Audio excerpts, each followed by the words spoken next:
of Ohtani, and then Ohtani himself getting ready for another start day, where he'll be on the mound as a starting pitcher and atop the Dodgers lineup as a designated hitter. They got off to a great start in this series last night. Even though they fell behind 2-0 after the first inning, they blitzed the Buccos from there, specifically with a 10-run seventh inning to run away from the Pirates and win 12-3. 11 guys reached. 9 different Dodgers had hits. There were 6 hits with runners in scoring position. Just an all-around effort to start this road trip on the right way. With Eric Karros, I'm Steven Nelson. Kirsten Watson is going to check in just a moment. But, EK, that is what you want to do. For the Dodgers, they outlast Paul Skeens. They get to the Pirate bullpen, and ultimately they get a win. Well, they absolutely set the tone last night. Again, they stayed close. And the problem with playing against the Dodgers is they just continue to wear you down. If 6-inning game, 7-inning game, you may have a chance. But 9-inning games, not good for the opponent. Well, the top story on this day, the same as it is pretty much every day around here. Shohei Ohtani, and what is he going to do next? Try and follow up what he's been doing for the last month or so. I mean, he has been just absolutely dominant. I mean, there are no real words to describe it. You look at the numbers, 144 batting average against. That ERA this year, 0.74. He's continued to absolutely dominate. It hasn't been a luck thing. It hasn't been. It's just go out and just pummel the other ball club. He's going against Jared Jones this evening. Jared Jones, the local kid from La Mirada High School. He's coming off of Tommy John surgery. This will be his 3rd start. He throws the ball extremely well. He's got a live arm, so it's really going to be a battle of power. And if the hitting matchup, Shohei 0 for 3 career against Jared Jones with 2 punches. When we talk about power, you know Ohtani has that, and he's shown that off recently in his start dates, which wasn't the case to start his LA career. Kirsten Watson has more on Shohei the hitter. Yeah, Stephen, well, for Shohei, he's gotten back on track. If you look at the numbers since mid-May, he's batting over 400. But talking to him, he has shared that the biggest difference from him has been his posture. That was a mechanical change that he had to work through. He says he's now seeing the ball better, which is leading to the results, and of course that consistency we're seeing from the plate. Dave Roberts today was just saying that when he looks at Shohei Ohtani, whether it's the pitcher or the hitter, right now everything is just in sync, and he's feeling really good, so they feel good as to where he's at, whether it's on the mound or at the plate, guys. He's leading all qualified National League hitters in on-base percentage and weighted runs created plus. He's going to lead off the game against Jared Jones and try and help out his own cause. The first pitch in Pittsburgh is next.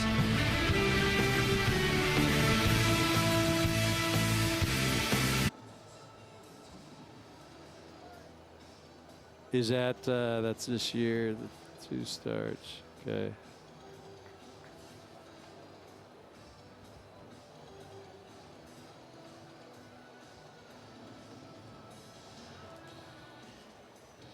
World Champion Dodgers baseball on Sportsnet LA is brought to you by Carl's Jr.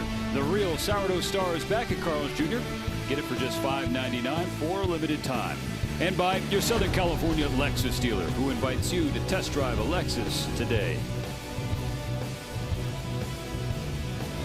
Approaching first pitch at PNC. A muggy Wednesday afternoon and evening. 86 degrees, but it feels like 95. A lot of humidity in the air, and there is a chance of rain later. The Dodgers and Pirates did deal with that last night for a brief moment. The game was never delayed, and I think both sides are hoping for the similar circumstances tonight, if any at all. Speaking of hot, how about the Dodger offense? Last night was the 11th time this year they've scored at least 10 runs, and the 7th time they won a game by at least 9 runs. They did it 5 times all last year. The offense was just humming. 10 of the 12 runs scored in the 7th inning, and a big part of that night, a milestone for Freddie Freeman. Let's show you the Dodgers batting order presented by the SoCal Helpful Honda dealers. It's the exact same lineup as they used last night in the opener. Ohtani, Pages, and Freeman the first 3. Mookie Betts will clean up at short, followed by Max Muncy at third, Kyle Tucker in right. And then the bottom 3, Ryan Ward in left field, Dalton Rushing behind the dish, and Alex Freeland at second base. On the mound for Pittsburgh, the right-hander Jared Jones.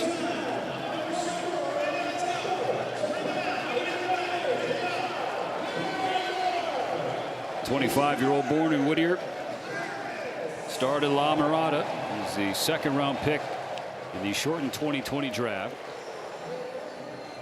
And after having elbow surgery last May, he returned May 29th of this year against Minnesota, and then picked up his first win of the year his last time out on the road in Houston. Went about 21 months in between major league wins, and a long road back for the talented righty. The Pirates have envisioned being at the top of their rotation along with Paul Skeens for many years to come.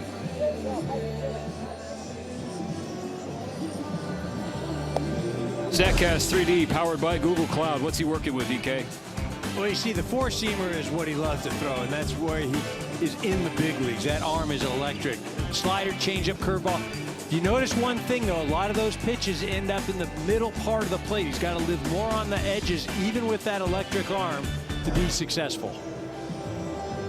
In terms of pitch count, he threw 77 pitches in his debut, 74 in his last turn. And again, the Pirates do plan to be relatively careful with him as they ease him back into things coming off that major operation.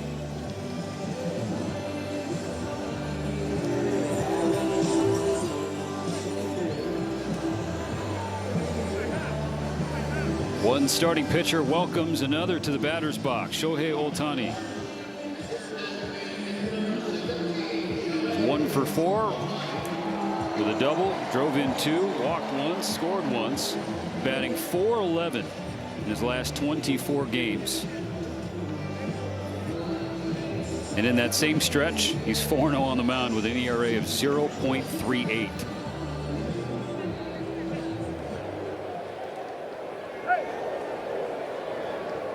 All set to go on this Wednesday. Jared Jones with his first pitch. Tails up and away, ball one at 100 miles per hour.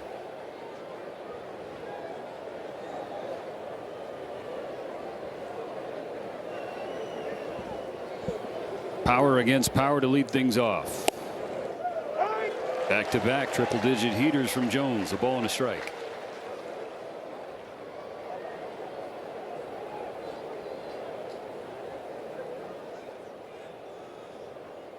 Jones 1-1.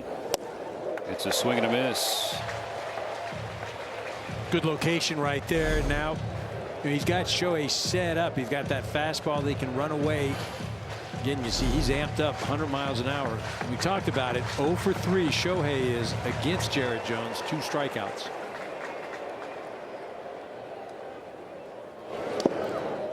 Two and two, as Ohtani wouldn't chase that slider down in the dirt. You know, in the last 24 game stretch we talked about, to show you his numbers offensively on start days of late, he's 5 for his last 12 on days that he starts with 2 home runs. The 2-2 from Jones fills the count. But leading off the game in the last 24, Ohtani batting .500, 10 hits and 3 walks.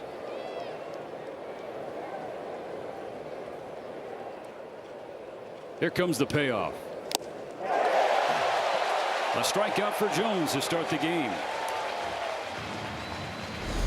Went with the slider on the 3-2 pitch, and this is after throwing a couple 100-mile-an-hour fastballs. He's able to locate that pitch, and Shohei now 0 for 4.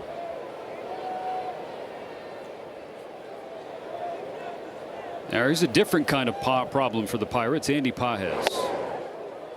All inside, because in a dozen games against Pittsburgh, Pages is hitting .429, 9 extra base hits, and now 4 home runs after going deep again last night.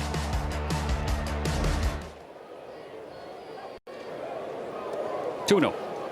Yeah, I feel like with Pages right now too, I mean, you almost want to throw the fastball. You throw any of that off speed or that slider, especially 2-0 right now. If you throw a slider, it might end up well for you. Setting up away for the 2-0. Yeah. Pages can't catch up to the fastball. I mean, last night he got a hold of a cutter, and again he's covering every single pitch. And it's almost as a pitcher or catcher, you got to guess right. You've got to make sure that what you're calling, Andy's not guessing, because again he's sitting on everything.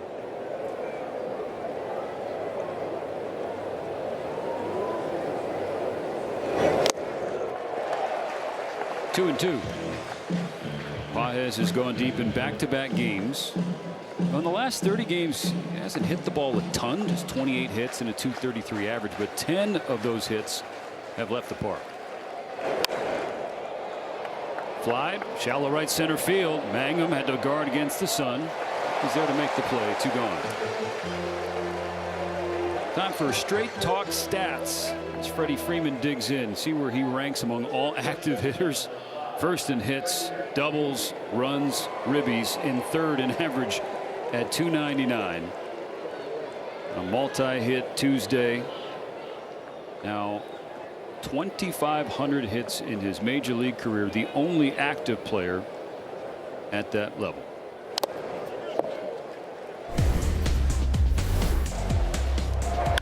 You see Freddie again, it just, whether it's 3-0, he's jumping on pitches, whether it's working behind in counts, it doesn't matter. It's 2,500th career hit right there, and you know he's got 500 more to go at least.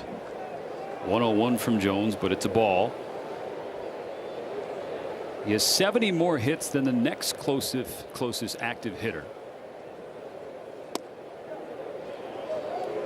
That'd be Jose Altuve.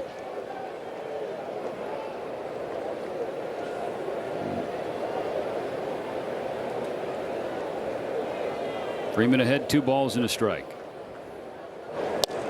Now 3-1. And your sentiment was the same one expressed by Dave Roberts in the celebratory speech last night. They did have a toast marking the occasion for Freeman getting 2,500. And I said, yeah, all right, 500 more, please. That's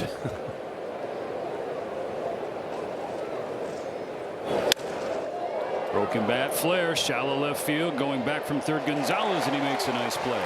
Dodgers go down in order in the top of the first. Ohtani on the bump for the bottom half. After this on Sportsnet LA.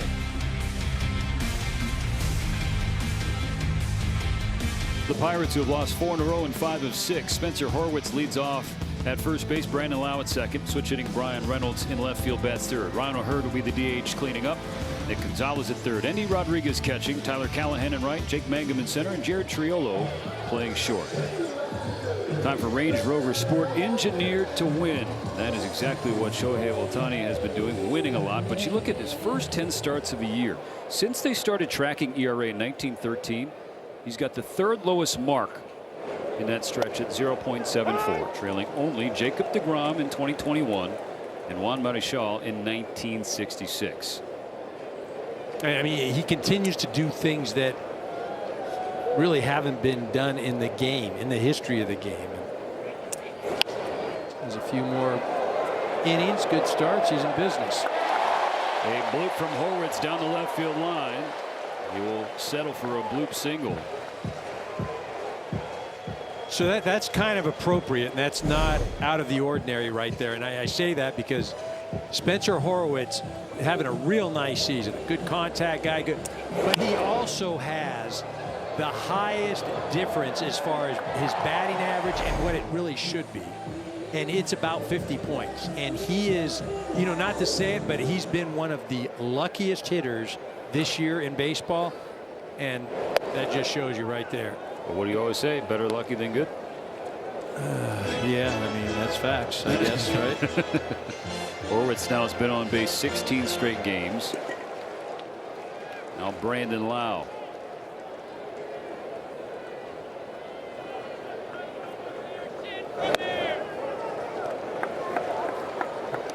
Start number 11 for Ohtani. Beat the D-backs a week ago tonight. It was his 6th start of the season, allowing 0 earned runs. Unbeaten in his last 4 turns, a microscopic ERA. Ball's behind Lau, 3-0.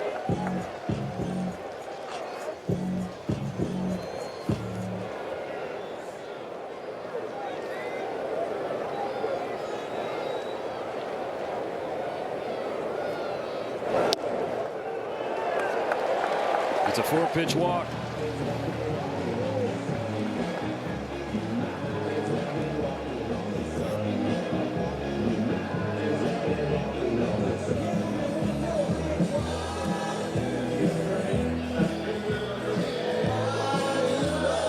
Two on, nobody out. out in the first. Brian Reynolds had 2 hits last night, both of them extra base hits, including a first inning blast off Eric Lauer for the first run of the game. He jumped on a curveball almost as if he were sitting on it. Eric just left that thing up in the zone a bit.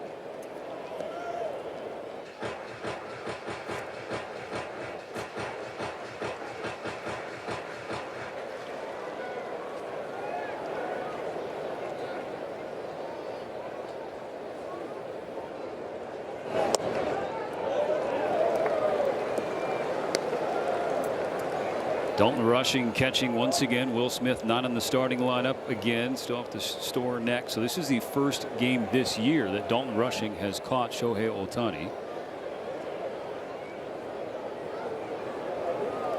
A 1-1 to Reynolds. His strike 2 at 100.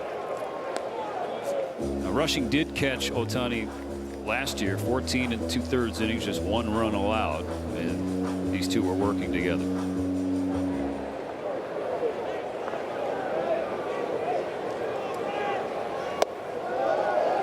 2-2.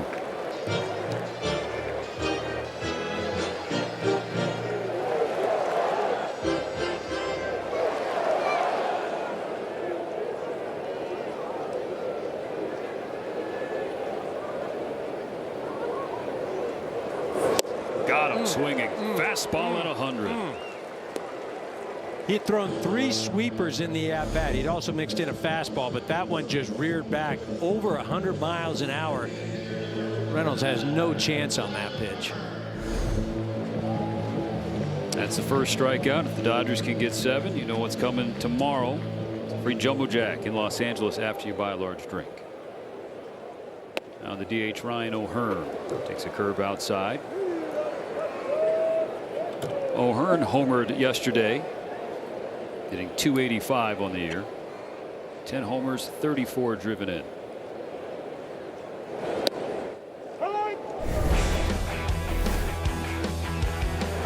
O'Hearn gets a slider. This one down and in, just kind of in the nitro zone of any left-handed hitter. Again, though, Eric Lauer pitched a great ball game. Just 2 pitches, just bad location. But outside of that, he was outstanding.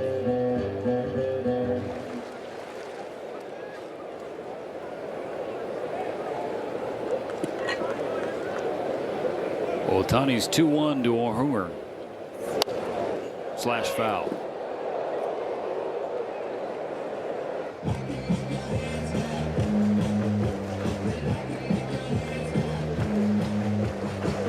Shohei's been living arm side right now against O'Hearn. Got him set up going glove side inside to put him away, much like he did Reynolds. Yes, he did. Strike 3 called anyway. After the first 2 got on, the last 2 have punched out. Stayed away and just dots that pitch. You can forget about the velocity. Yes, you're sitting there going 99 miles an hour, but you couple that with the location, and as a hitter, you're just shaking your head. What are you supposed to do with that?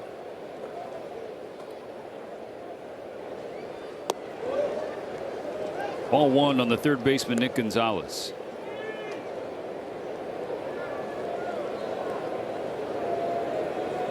The 27-year-old pacing the Pirates in hits.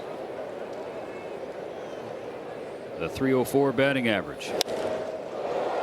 Fly to right field. It'd be routine for Tucker. And it is. First 2 got on. Ohtani made sure neither of them scored.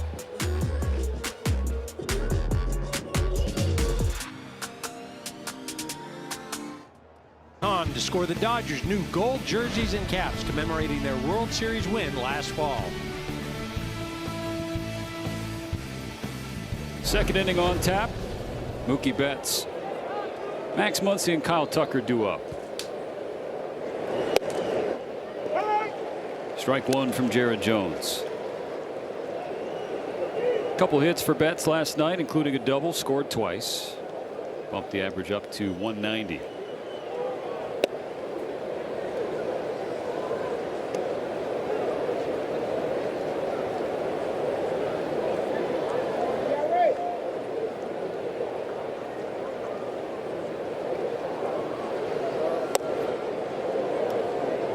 Had the off day on Sunday, but he did have a hit on Saturday, so he's got hits in back-to-back games, 3 for his last 9 in that stretch.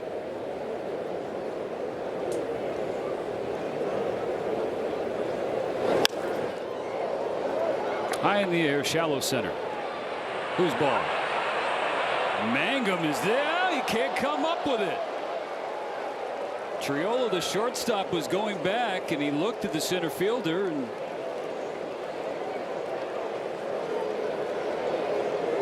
so Mangum lost it from the get-go. He didn't see it. He actually went back, and we saw that last night. Andy Paz took a few steps back.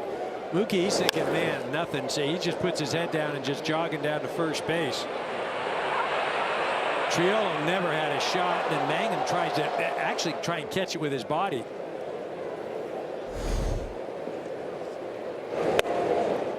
scored an E8 on Jake Mangum.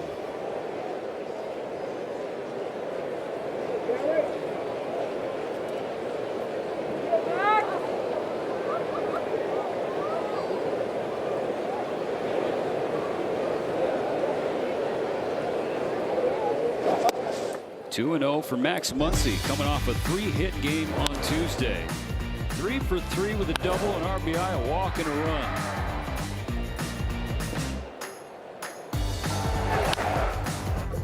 You know, I was talking to Muntz earlier this afternoon, and he was talking about that ball he hit off the wall.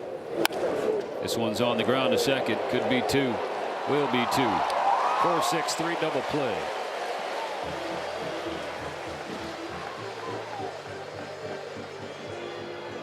What did Muncy say? I don't even want to talk about it now. They brought up the story and then that. See, I don't know. I don't think that was on you, EK. 2 outs, bases clear for Tucker.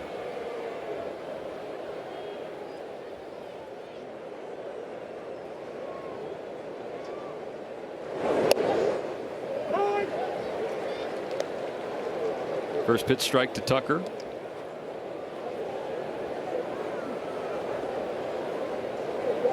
So 0 for 3 last night, did walk twice, bringing a run on a sac fly. Another slider.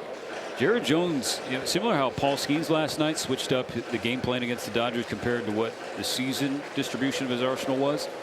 Same for Jones, but with the slider so far tonight. There's another one there. Entering the game, I mean, granted, this is only the 3rd turn for Jared Jones, but 30.5% the slider, and so far he's well above 50.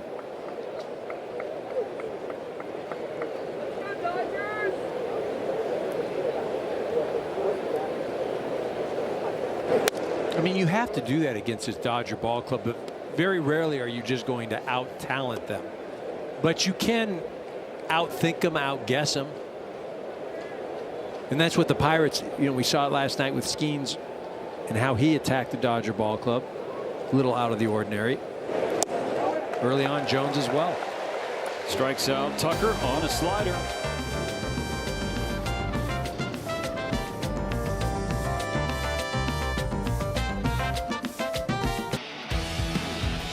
The starting pitching the last 15 games, EK, a 1.64 ERA. Been pretty good, absolutely on a roll, and it's everybody has been contributing. There isn't one guy that has just really carried the load. Everybody has been knocked down solid. Rodriguez flies out on the first pitch of the second. I think too, when you know a couple guys get going, it almost becomes like a friendly competition. And you know, the reality is there's some guys, there's some younger guys that are getting opportunities or created opportunities for themselves, and look, they've got to continue to throw well and continue to prove that it's the real deal. As a team, so not just the starters, but including the bullpen, Dodgers have the best ERA in baseball at 3.17. And last night was the 41st time they allowed just 3 or fewer runs in a game. Ball and a strike on Tyler Callahan, who appeared last night as a pitcher. The score was out of hand.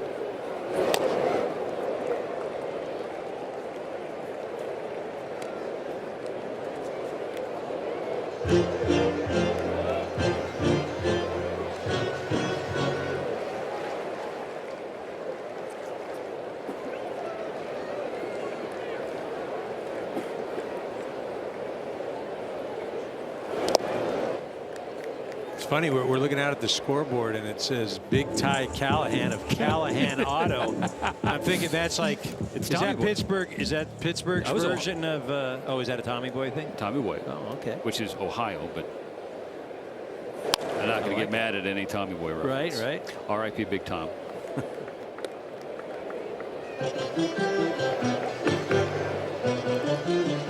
And then we'll go to Chicago, where Mr. Zielinski worked. He makes car parts, the American working man, because that's what he is, and that's who he cares about. Because you're locked in. Full count against Callahan. Go on, Tyler.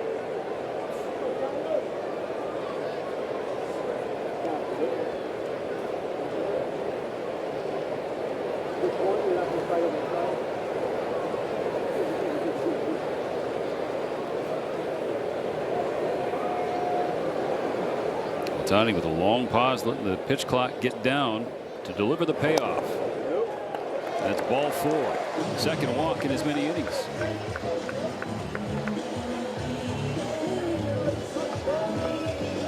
Here's a word from Carl's Jr. It's the return of the real sourdough star at Carl's Jr.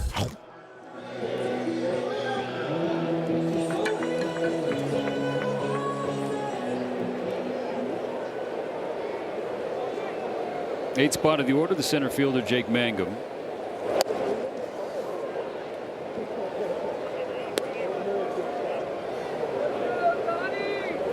Mangum was 0 for 4 with a K last night, as he had to step into the lineup after O'Neill Cruz was scratched yesterday, and then today Cruz was placed on the injured list by the Pirates. Ground ball right back to Ohtani. Fields throws wide to second. Betts struggles to transfer, but he still makes the play in time to get the out at first. But Callahan was safe at second because of Ohtani's wide throw. Now, Mangum wanted the Pirates to challenge the out call at first base as well.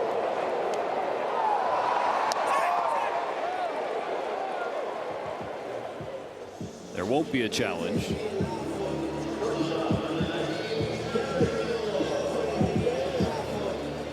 Mookie doing a nice job, though, of going to get the ball instead of worrying about trying to get the out at second base. Really a smart play by the shortstop.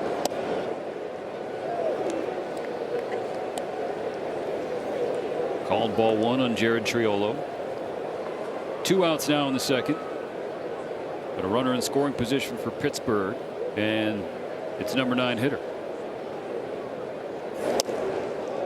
Really only the second right-handed hitter that Ohtani faces through the first 9. Pittsburgh loading up with lefties and switch hitters.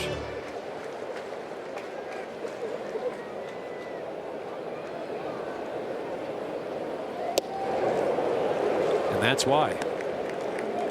I mean, Shohei really, when he's at his most effective, he dominates the glove side. And for a right-handed hitter, you know, trying to cover that sweeper and fastball running away from you is almost impossible.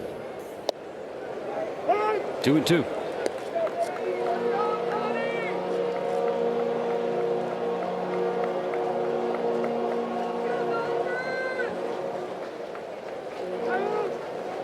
I mean, you took a look at those numbers. It's no fun no matter what side of the plate you're hitting from.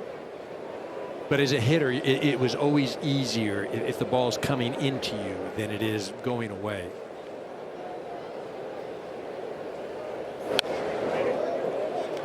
Jammed him, and Trillo still found a way to get a piece of 100.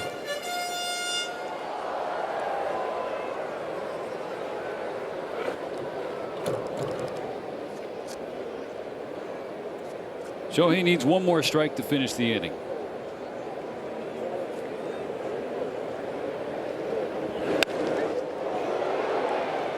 Fly to center for Andy Pages. Ohtani strands the walk, keeps the game scoreless.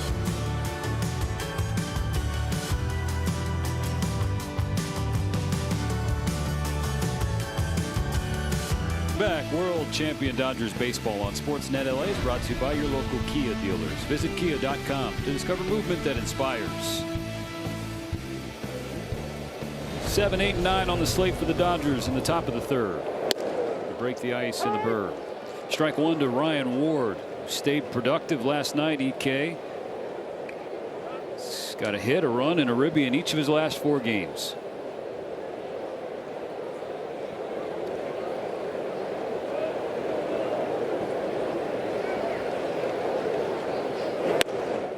One of the thing about Wardo too is he's getting that opportunity to play, and he's getting back-to-back games, and he's getting consecutive starts, and you know, something that obviously makes it a lot easier to play when you're in that kind of routine,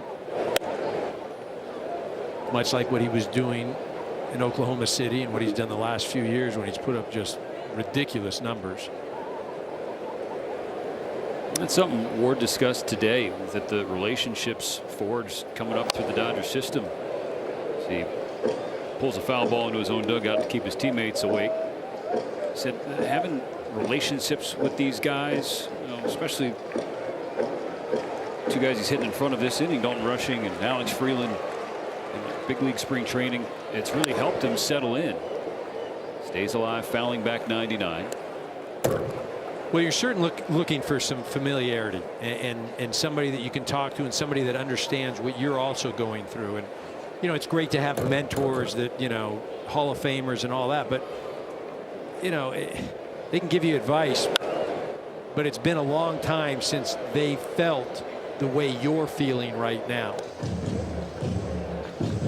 And guys like Rush and Freeland and you know, they can better relate to what Wardo's going through right now.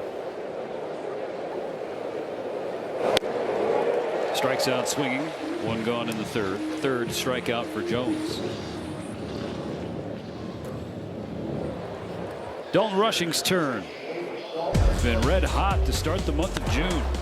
Yeah, he really has. I mean, the way he started off the season was crazy. Knew that wasn't going to continue. Been hit a bit of a lull, but you know, he's continued to battle. He's been swinging the bat well this month. You know, I had a chance to talk to Dalton. The slide he had last night, and you know, where it elicited an automatic out at first base, and you know, and I was asking him about it. You know, what was the thought process? And rolls the ball fair first base side, and the bat goes flying into the camera well. Did he break the bat, or that ball just bat just no? It's fine. Intact. Kirsten, everybody all right down there? Kirsten's got her. Yeah. Okay. Scary, but we're good. So anyhow, I'm gonna finish this story, not like the Muncie. So I was asking Dalton, as you see, this ball just runs in 98 miles an hour. But I was asking Dalton, what was the thought? And so he was trying to get in the lane, the sight line of the shortstop, you know, to impact the throw, and makes all the sense in the world. And what happens is then he just decides to slide, and he's not even thinking, he's like, I got to slide. And he wasn't able to move towards second, and, you know, plausible and believable. And it's like, yeah, okay, you know, I get it. I was just trying to, you know, figure out. And he acknowledged. Well, he acknowledged it looked horrible, but he said his intent was not to try and hurt anybody or do anything of that nature. But he said the optics were not good. 2 outs, bases empty in the third. Scoreless for the Dodgers and Pirates in the early goings of Game 2 of this series. 2-1 count for Alex Freeland. He had 2 hits last night and a couple of walks. It was his 3rd multi-hit game since he was recalled. The Comets in OKC. 3 balls and a strike. See, Nelly, this is what I was talking about. He's running. He's just trying to get in the sight line of the throw. And then he just said, then I'm just going down and I'm sliding. I'm not even thinking about I'm just trying to get down.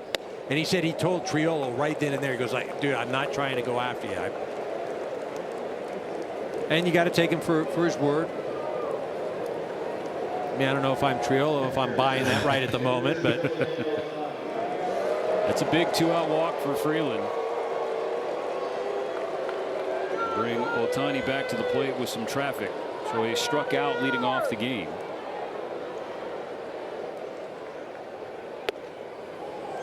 Curveball from Jones, not close. Big for a couple of reasons, too, because now you're bringing up Shohei to hit with a runner on, and it's not a situation where he'd be leading off the next inning where pitch, get in, got to get all suited up and run up to the plate.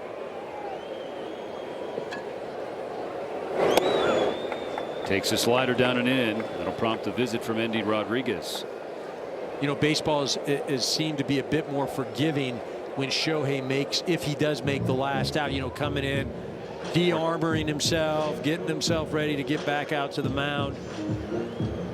Whereas if it were the other way around, you know, not so much. Come in off the mound, it's like, all right, let's go, time to hit, just like anybody else.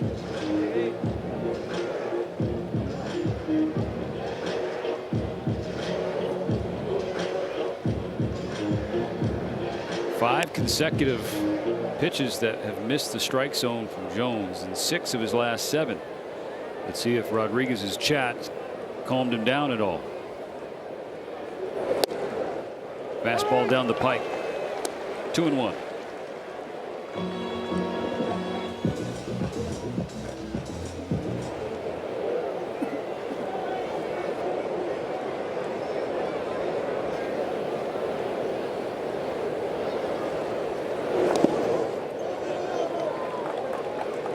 Ball 3.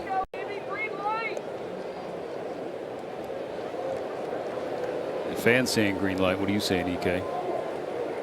Green light. I mean, is there ever a red light for sure? Like you don't get to tell Shohei if he's swinging or not. No lights involved.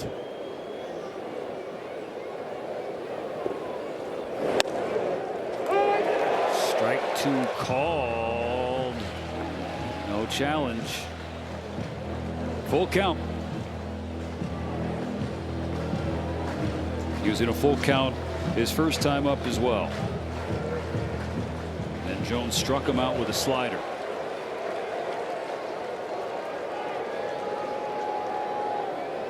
Freeland goes, the payoff. Fouled away.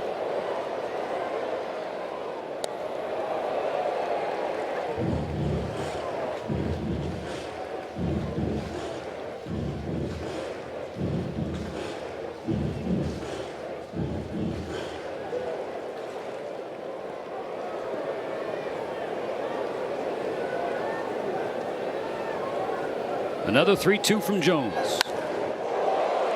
Fly to left field. Reynolds on the track at the wall. He jumps and takes one away. Brian Reynolds robs Ohtani and keeps this game scoreless.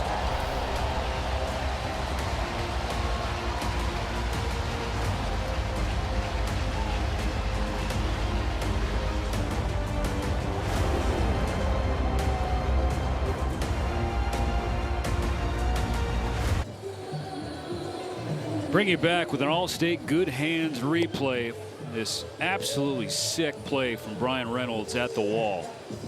This is a perfect ballpark to do it because you've got the lower fences. So when you do elevate, it looks awesome. I mean, that's a poster, and he did it sort of in the sun. You got to tip your cap. You know, when you see something like that, you just got to appreciate the athleticism, the greatness. Good ball is good ball. I mean, that was crazy. And Jared Jones' reaction was appropriate as well. Thankful for his left fielder. He'll be up third in the bottom of this third inning. Still donuts for the Dodgers and Pirates.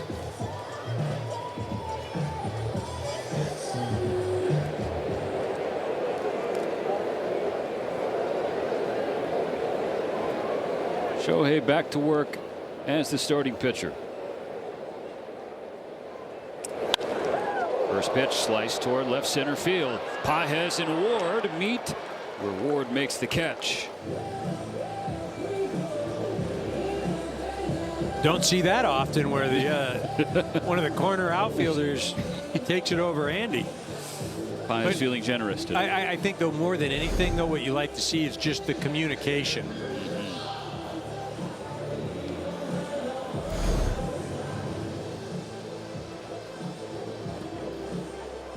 So back-to-back innings, Ohtani gets the first out on the first pitch. A strike to Brandon Lau, who walked his first time up. First two reached to start the game for the Pirates, and then Ohtani struck out Reynolds and O'Hearn. Got Gonzalez to end the early threat.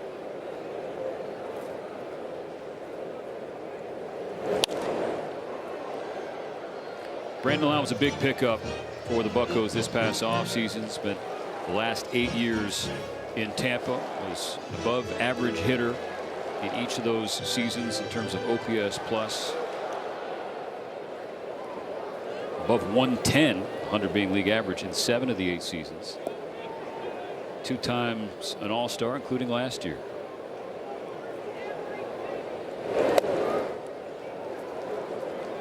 Ball and 2 strikes.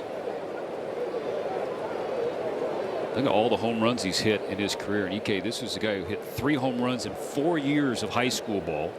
Hit 10 total in college at Maryland. Did you ever see that high school field, though? Holy cow. Grounds out to Freddie Freeman. 2 going in the third. Well, power does come as a lot of times as you grow into it and you learn. You can learn how to hit for power. I mean, it's much easier and much better to be a good hitter first and then learn to hit with power. You're a power hitter. Very rarely are you able to become a good hitter.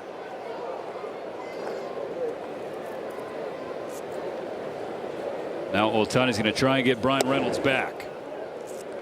You know, and why is that? You start looking for certain pitches. You can also, you look for counts. You also swing a bit differently when you're trying to go deep. There's a whole host of issues that allow you to hit for more power. The thing about it, though, is when you sell out for that, that's when you have issues. There's this old adage that you want to be, if you hit a ball out of the ballpark, you want to be the most surprised person in that park as a hitter. That hits Reynolds. 1-1 sweeper. The 2-out base runner for the Pirates.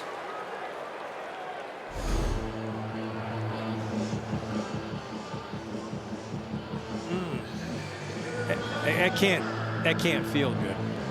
His reaction, you would know that. Right. Shohei's like, all right, you steal a home run from me, I'll show you. Leave a mark.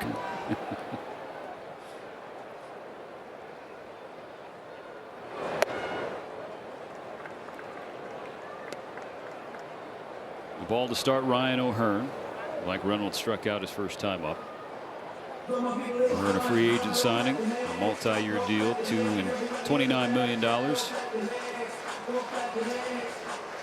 Coming off the best season of his career. Most games, hits, total bases, homers, ribbies, you name it. Also was an all-star for the first time.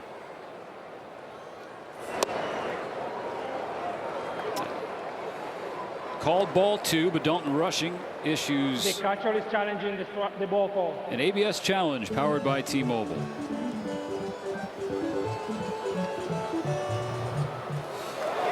Yeah. The call is overturned. Los Angeles has 2 challengers remaining. Wow. All ball in the zone. Man. That's interesting. That's a word.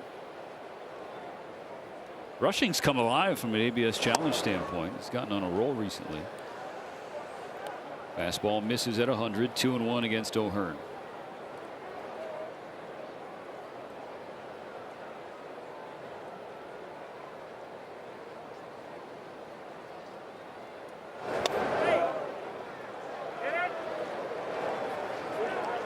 Three and 1.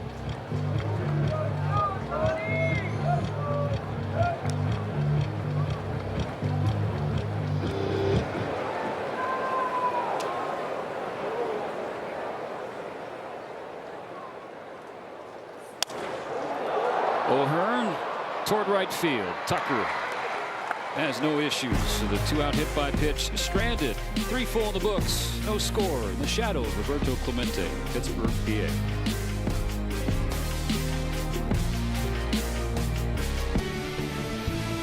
The first 40,000 fans June 20th will take home an exclusive Shaquille O'Neal bobblehead. Visit Dodgers.com/promotions for more information.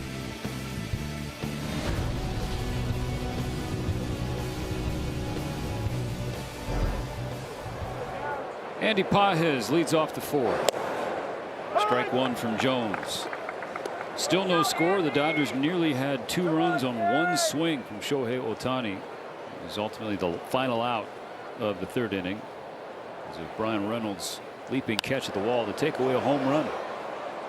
Wide down the right field side. It will drift out of play, foul for Pages, and strike 2.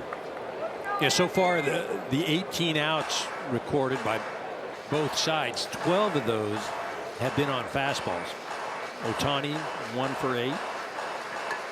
Jones 0 for 5.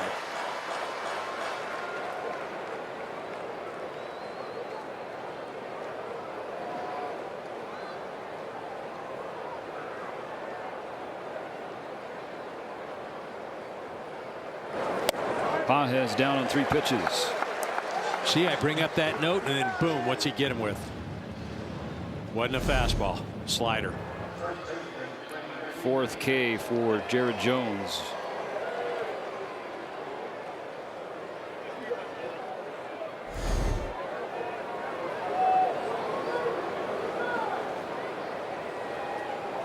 La Mirada against El Medina. Jones to Freeman. Ball one way up and way outside. There's different graduating classes.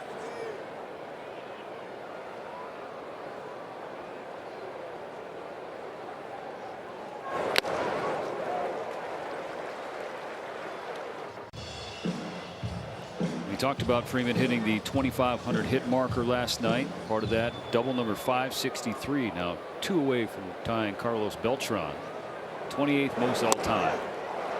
Swings through a slider behind Jones 1 and 2.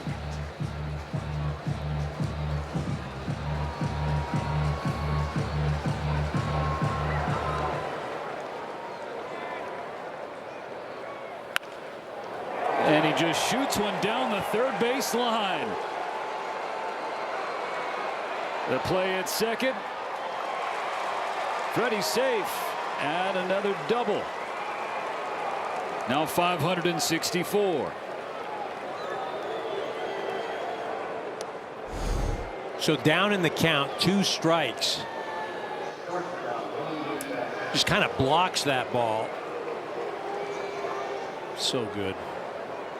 Again, that thing's not even anywhere as far as near being a strike. But his ability to put the bat on the ball, no matter where it is. I mean, he's out of zone contact rate is great. Strike one call to Mookie Betts. He will issue a challenge. Challenging the strike call.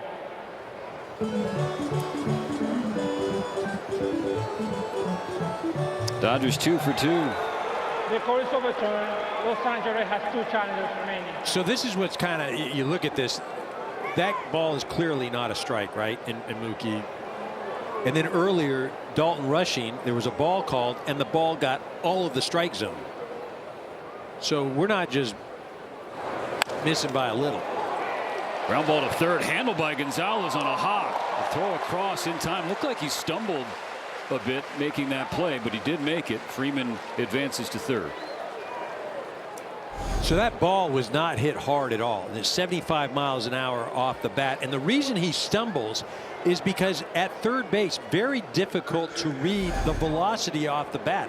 I was having this conversation with Max Muncy earlier today, and it was about being able to read the velocity off the bat over at 3rd base. And he said much more difficult than when you're playing second. Speaking of Muncy, he's in the batter's box now, taking strike one. And on that play right there, Gonzalez thought the thing was a rocket just because of the angle it came off, but it wasn't.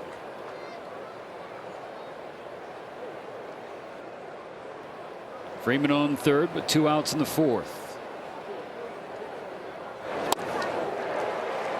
Big swing through a curveball, 0-2. Still waiting on our first hit with anybody on base for either side. So far, the Pirates are 0 for 6 and the Dodgers are 0 for 3.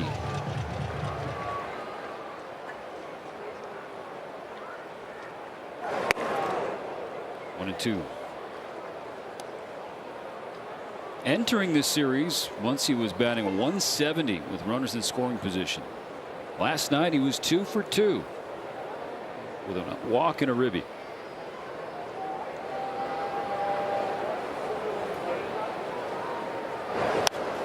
Stays alive, fouling away a changeup.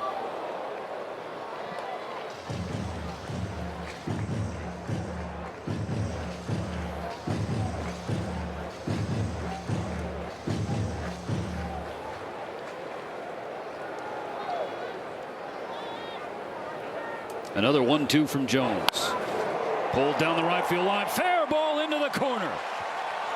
The Dodgers will strike first on an RBI double for Max Muncy. 3 for his last 3 with Risp.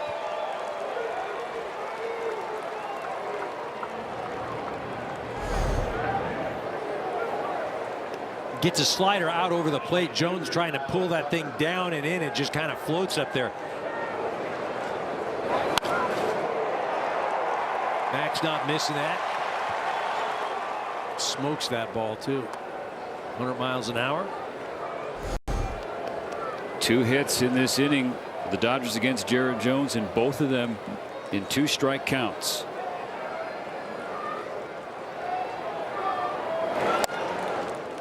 Ball 1 to Kyle Tucker, who struck out as the final out of the 2nd inning.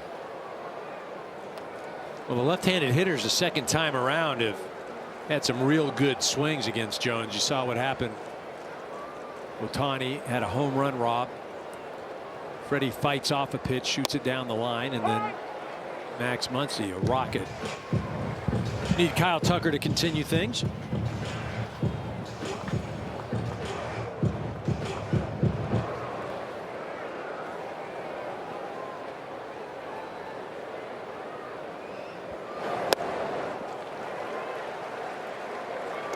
Tucker's best swing on that slider, 1 and 2.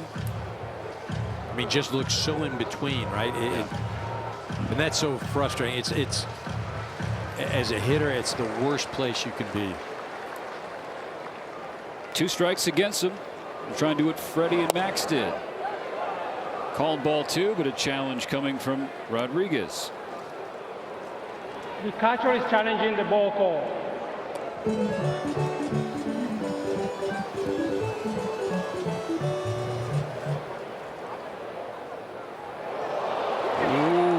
Before it's confirmed, Pittsburgh have 1 challenge remaining.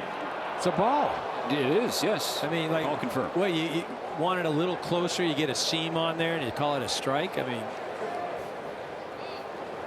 let's go. Put the ball over the plate.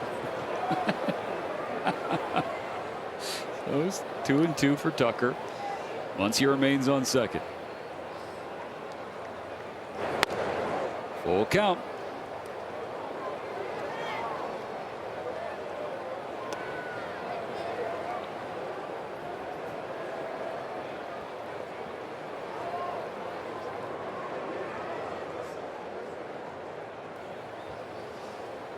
The payoff. Fouled back.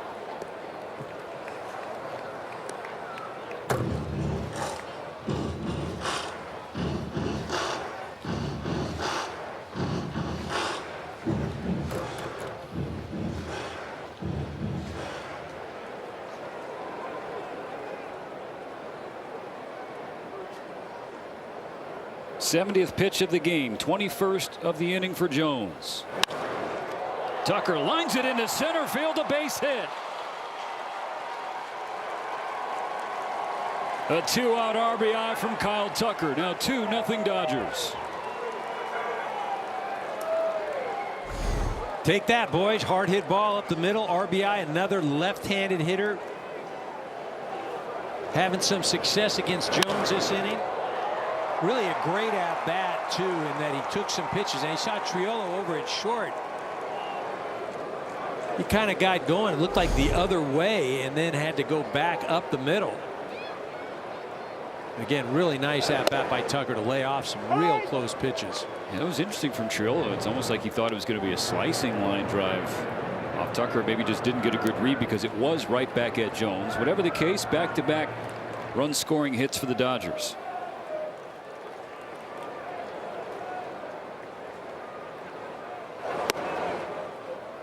But this is how, again, how crazy the game of baseball is, in that, you know, you're sitting here and you're going, oh, Jones getting roughed up this inning. He's giving up 2 runs. You know, he struck out Pages to start the inning. He had 2 strikes on Freddie Freeman, and Freddie just kind of like blocks a ball that's up out of the zone. Gets a you know, I don't say a seeing-eye double, but look at it. It's a hit in the big league, so yes. But it, you know, if you're Jared Jones, you're going like, you got to be kidding me. And then gets Mookie Betts. I should have been, you know, basically 3 up, 3 down. But instead, you got this mess. Another challenge from Rodriguez. The catcher is challenging the ball call. I mean, did he burn? Is he going to burn 2 in the 4th inning? Burn 2 in the 4th. Ooh. The call is confirmed. Pittsburgh is out of challenges.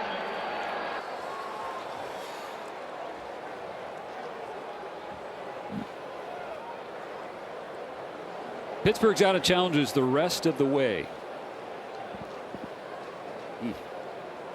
2 balls, 2 strikes on Ward.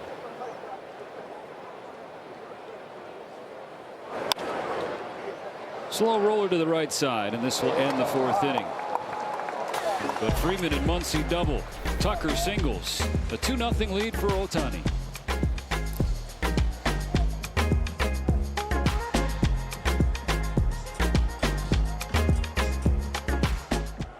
Dodgers baseball on Sportsnet LA is brought to you by Jack in the Box.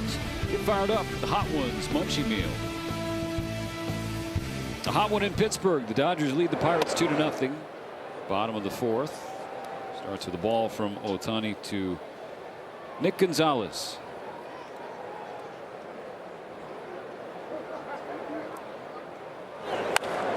Gonzalez hit hard to left. It is hooking foul. Allowed strike 1. The just seeing that made me remember Henry Davis, the catcher for the Pirates. Not available as he's on paternity leave. Yeah. 2 for 2 off Shohei. 3 for 3 my with, bad. with 3 2 for, home runs. I knew he had the 2 home runs. Yeah. 3 for 3, huh?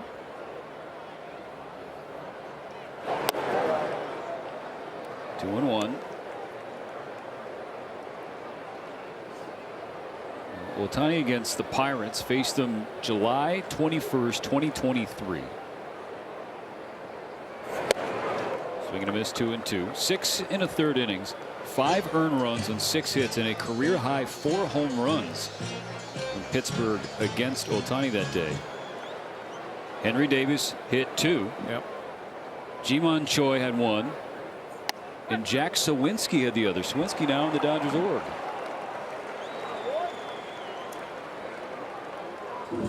Gonzalez strikes out. 3rd K for Shohei. Switching things up a little bit. We talk about Shohei is lethal, glove side. This one he paints right on the corner. 99 miles an hour. Not anything that Gonzalez can do with it. So 3 strikeouts down. 4 away from free Jumbo Jacks for all of you in Los Angeles tomorrow after the purchase of a large beverage.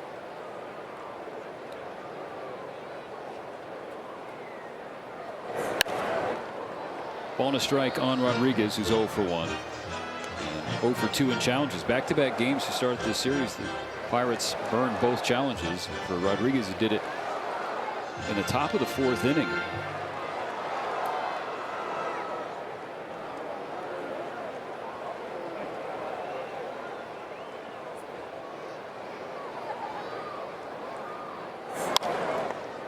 On the ground to second. Picked up by Freeland. 2 out. Nice job by Freeland coming to get that ball. You know, he'd stayed back a little bit, but I don't care where you're at. You just don't want to get flat-footed and let the ball play you, and recognize it. Gets in there and gets the hop. Makes a nice play.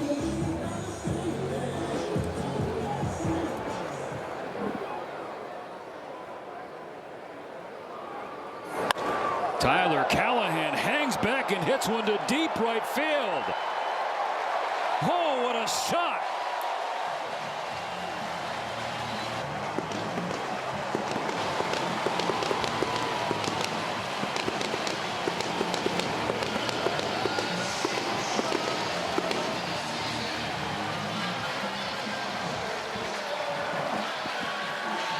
That's a heck of a way to get your first home run of the year. 427 feet off of Shohei Ohtani. It's now a one-run game.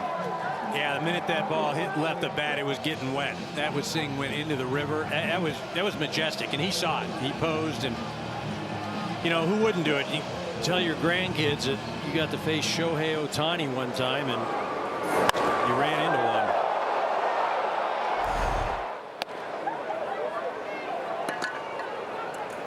First career big league blast for Tyler Callahan.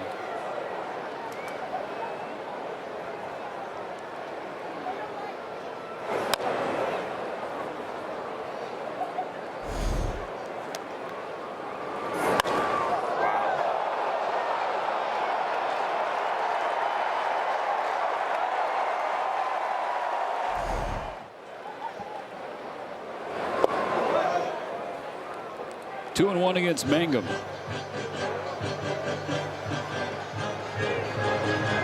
Third home run surrendered by Shohei this year. Now that's hit hard toward right field. That's going to get all the way to the wall. Back-to-back extra base hits at the bottom of the order for the Pirates, and the tying runs in scoring position.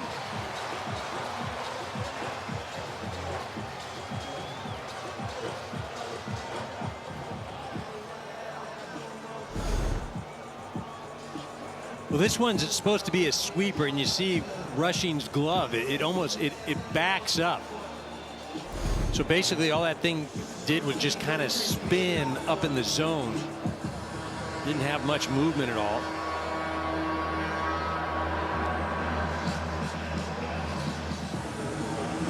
All right, regroup and leave him out there at second base.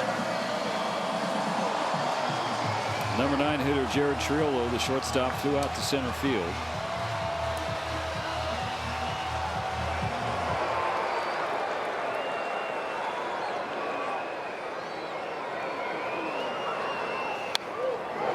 Fastball at 100, fouled back.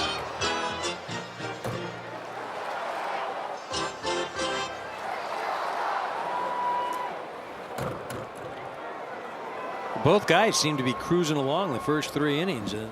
Fourth inning, a bit of a hiccup. Oh, we do have to say again that third inning, that catch that Reynolds made in left field off of Shohei Ohtani. Should have been a home run.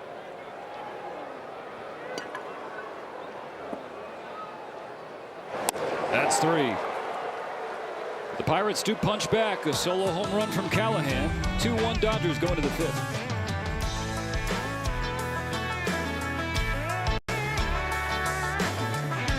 Back world champion Dodgers baseball on Sportsnet LA, and it's brought to you by your Toyota dealers. Make it easy. 2-1 starting the 5th inning. Jared Jones is done for the Pirates. Carmen Mlodzinski about to get started. This will be his 13th appearance. He's pitched in different roles, out of the rotation, now out of the bullpen. Yeah, he was in the rotation when Jared Jones came back. He was bumped and not happy about it. No, nationally, yeah, he wasn't real excited about the opportunity to pitch out of the bullpen. So much so that the Pirates had to place him on the restricted list for a day. Right. I think they've ironed things out, and there's an understanding. But regardless, when you get your opportunities, you have to prove them wrong now, right? And that's almost the motivation. I mean, it's not the most healthy of motivations, but get an opportunity right now. You get to go against the Dodgers and show what you can do. First pitch was a fastball up and away. Ball 1 on Dalton Rushing.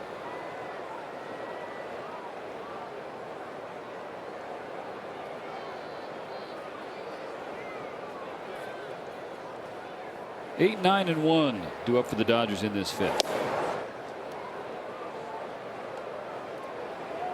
Rushing with more hits in 5 games through the month of June than he had the entire month of May. 8 compared to 6.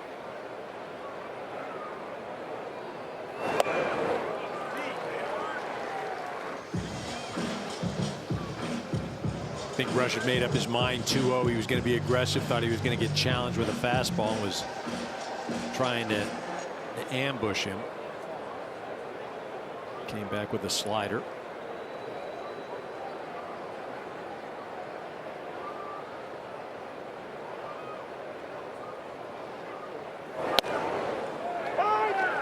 Two and two.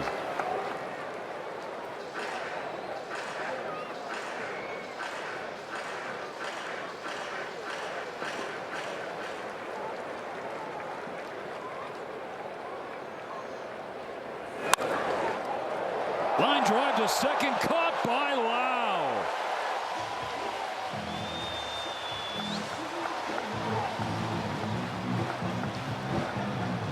Ow.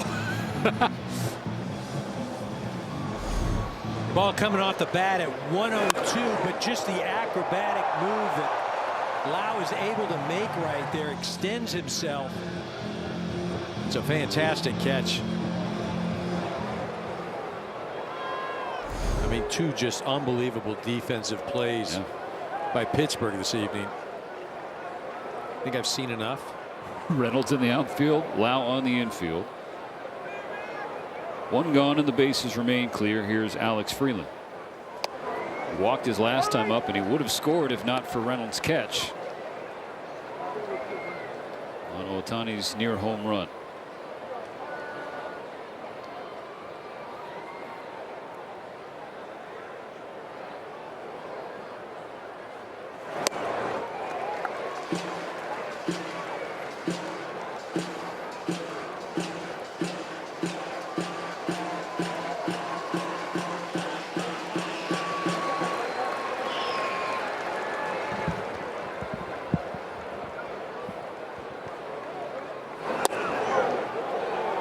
Can't challenge. Nope. 1 and 2.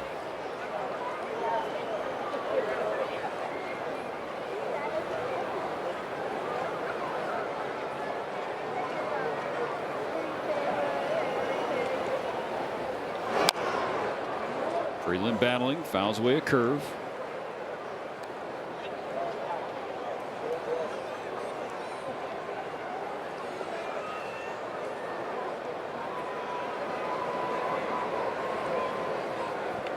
Ball and 2 strikes against Freeland. All 3 Dodger hits so far tonight have come with 2 strikes.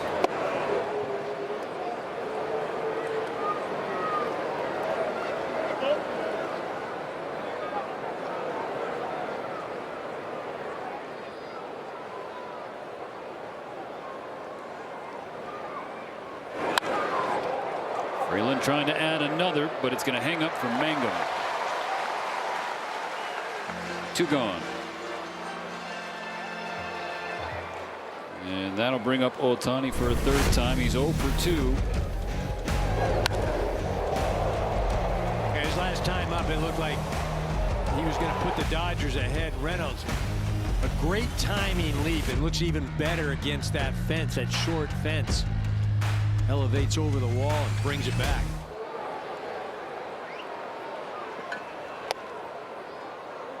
Ball 1 to start. We're facing a different right-hander in Majinski.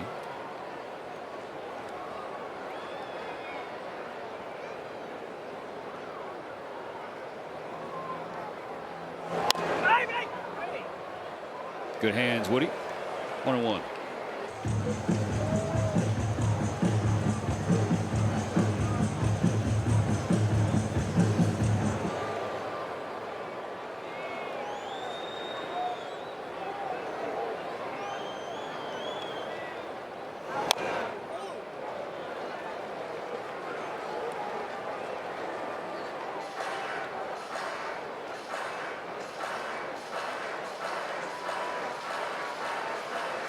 That'd be a good slow-mo shot. The hair, yeah, it's a hair commercial just waiting to happen. 1000%. The 1-2 from Majinski. This is up. There was a Dodger many years ago, had a Pert hair commercial. Piazza. There you go. There you go, Nelly. Get all excited about that. It's great.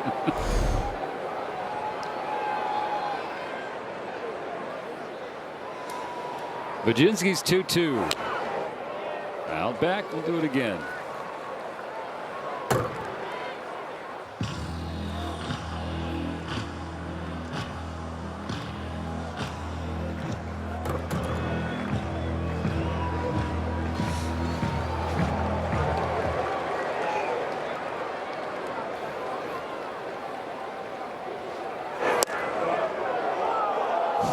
Oh, good pitch. Just a better take. Full count. How many challenges they have left, EK? That would be a big 0. Okay. Thank you, Mr. Rodriguez. Now the payoff. Got him with a curve.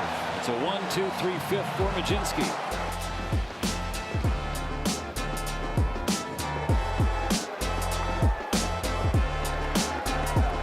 Be one of the first 40,000 fans on June 16th and take home your Dodgers soccer jersey presented by Bank of America. Visit Dodgers.com/promotions for more information.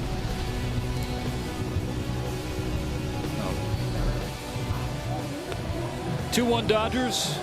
Crossing the midway point of Game 2 of this series at PNC Park. You could argue the best view. One of the best views for sure in baseball here at PNC. Clemente Bridge, downtown Pittsburgh, off in the distance. But as nice as this is to look at, this has not been a place the Dodgers have enjoyed visiting the last 4 years. They have not won a series here in that stretch. They are 4-9. That includes last night's win. So win tonight. Give them a recently rare series victory on the road.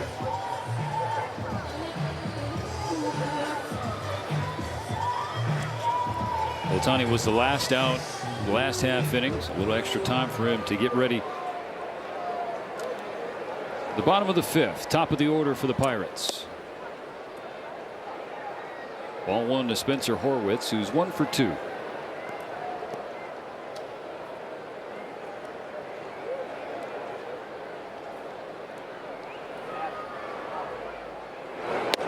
Both teams scoring their runs in the 4th inning. Dodgers got an RBI double from Muncy, followed by an RBI base hit from Tucker. And then Tyler Callahan's first major league home run. Makes it a 1-run game. Yeah, Pirates have had some opportunities. Dodgers with runners in scoring position 2 for 3. Pirates 0 for 5. But again, that's one of Shohei's specialties this year. He's only allowed 4 hits with runners in scoring position. 5. I got corrected. 5 for 40. Oh, 3. This isn't my fault, folks. I'm going to give credit where credit is due, like I did last night when I got some elite stats, but I'm also going to acknowledge when somebody's not locked in. Still 2-2 after that foul ball. You see, Ohtani continues to work on what's been a humid day in Pittsburgh. Let's go down to the Kirsten Watson, who's in the elements on the field. How are the Dodgers and Shohei specifically handling it?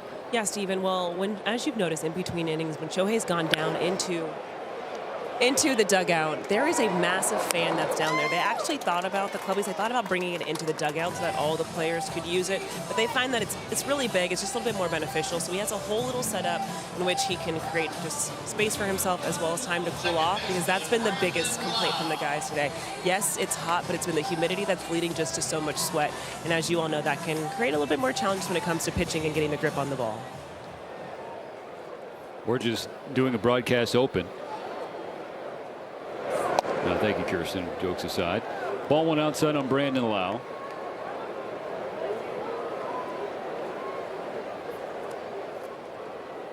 Walked in the 1st. Grounded out in the 3rd.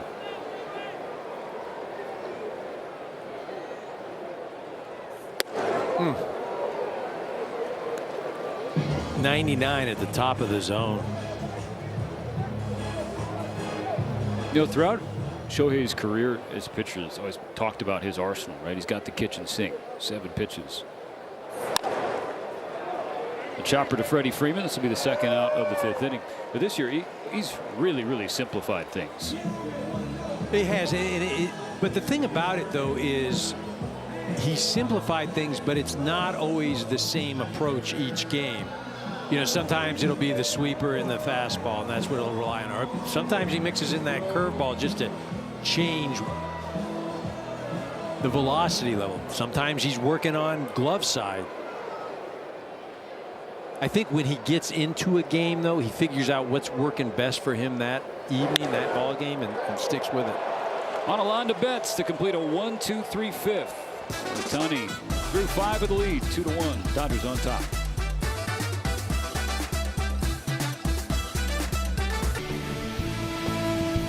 Back-to-back world champion Dodgers baseball on Sportsnet LA is brought to you by Morongo Casino Resort and Spa. Less than 90 minutes from wherever you are. Good times.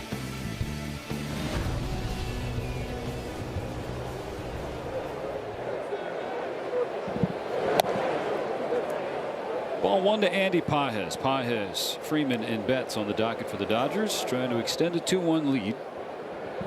Second inning of work for Carmen Mlodzinski. Through 18 pitches in a 1-2-3 fifth.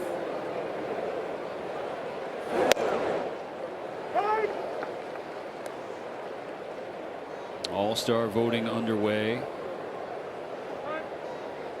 Pages leading the majors in ribbies.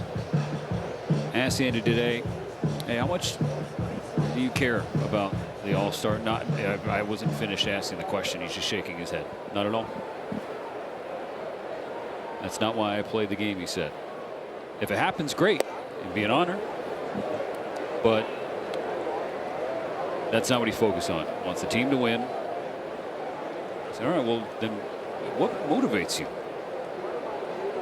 Getting a little bit better every single day. If I could do that, I'll be happy with myself. Bullet into the gap. Cut off quickly by Mangum. It's a leadoff single for Pages.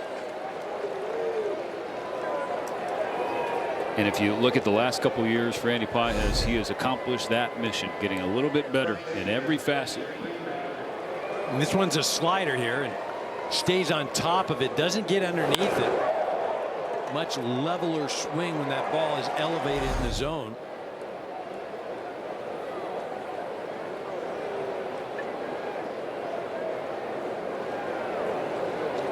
Gets on in front of the red hot Freddie Freeman. Doubled and scored his last time up. Freddie's 12th extra base hit in his last 20 games.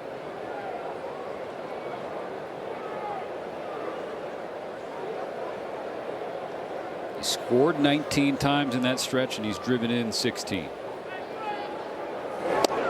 Swings through, strike 2.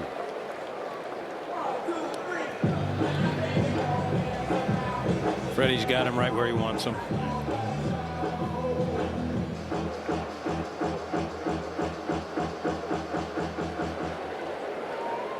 Saying you should just block it down the third base line again? I'm saying even 0-2, it doesn't.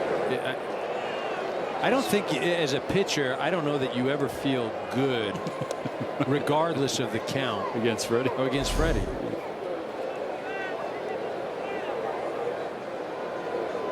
I'm serious. Like I know you think are. about it. It's, you know, you still got to lock down and make a pitcher's pitch.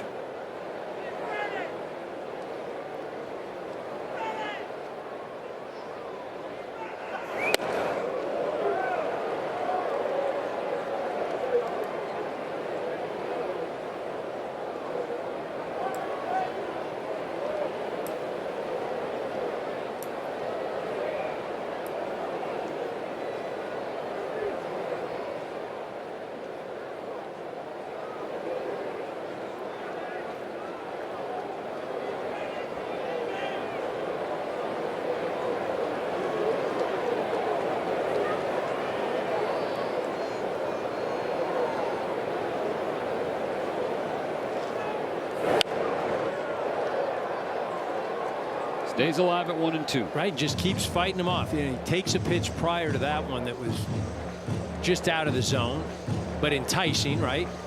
Forces you to make a decision, and he fouls off that one.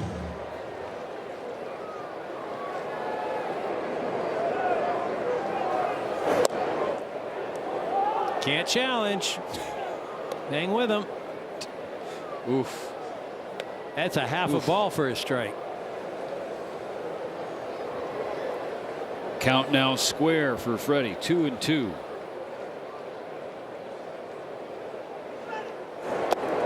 Now full. So of Freeman's 2,501 career hits, 856 of them have come with 2 strikes. The league average of 2 strikes is $167. Freddie's career average is above 200.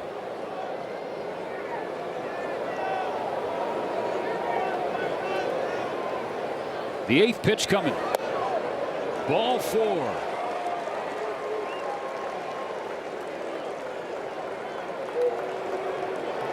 I'd like to say great at bat, elite at bat, all those sort of things, but that's just a normal at bat for Freddie. That's a norm. So good. 0-2. 8 pitch walk. And then right. First 2 on to start the 6th for the Dodgers. Betts swings at the first pitch and skies it to center field. Has thought about tagging. Go back, throws airmail, but Majinski was backing it up. That brings up Max Muncy in the Performance Spotlight, sponsored by your Southern California Nissan dealers. So far this series, Max doing work, 4 for 5 with a pair of doubles, including an RBI double his last time up.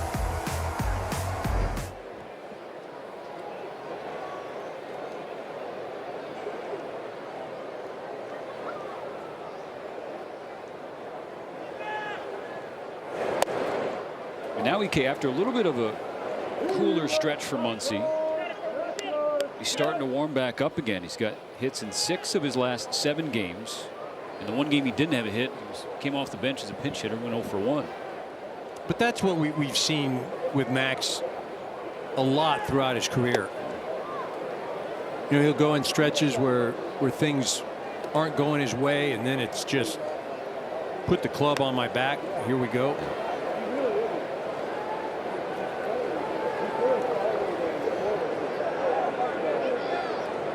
He's been solid as a rock throughout this season. Pages is out.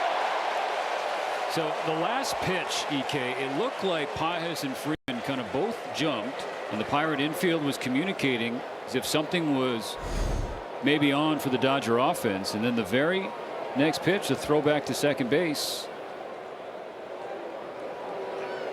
I think his right foot just short of the bag, and then he steps on the shortstop's foot. Like, I don't know, did he get there from that angle? It's almost like Triolo had his foot in between Pages and the bag.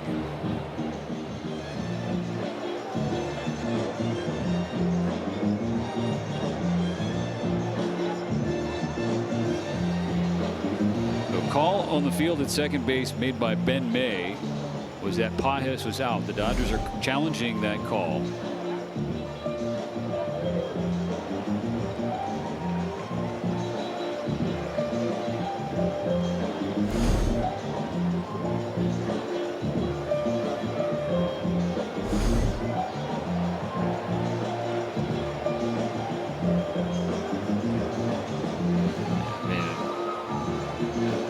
That angle, it looks like he's getting overturned.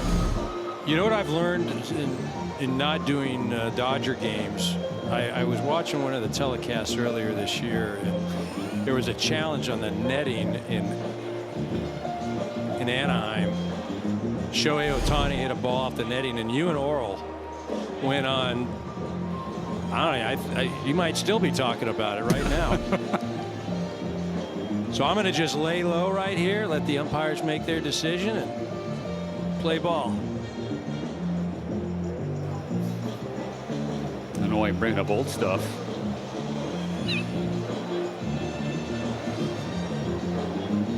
A lengthy review as New York pours through all the angles and the replays.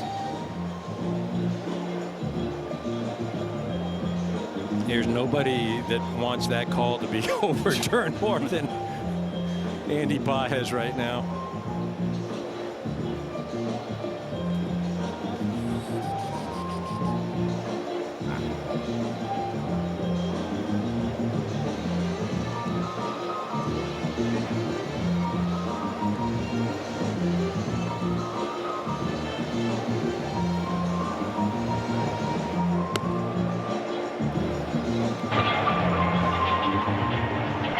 After review, the call on the field is overturned. The runner is safe. Los Angeles will retain its challenge. So Pages can exhale. So this was the pitch before the throw down to second. Here runners shuffling, jumping, not going. And you could tell, and you just don't know if that's a decoy or if Andy was seeing something and then Freddie reading Andy. Pittsburgh caught on to something and tried to pick and were not successful.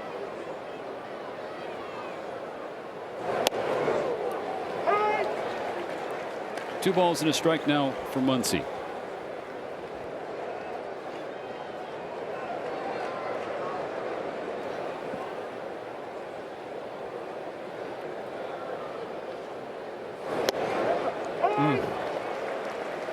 Strike two, catches the outside corner. Another risk opportunity for Muncy. 3 of his 11 hits with runners in scoring position this season have come in this series.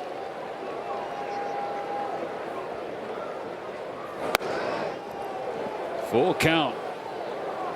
So he's gone with 2 backdoor curveballs and then the fastball up. Almost feel like he's going to come back with that curveball right here. I got to believe Max is sitting on it.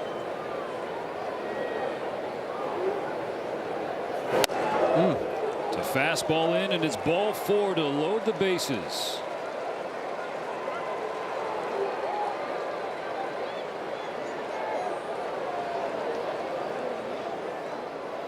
All right, Kyle Tucker had a nice 2-out RBI single in his last at bat after being down in the count 1-2. Shoots one up the middle.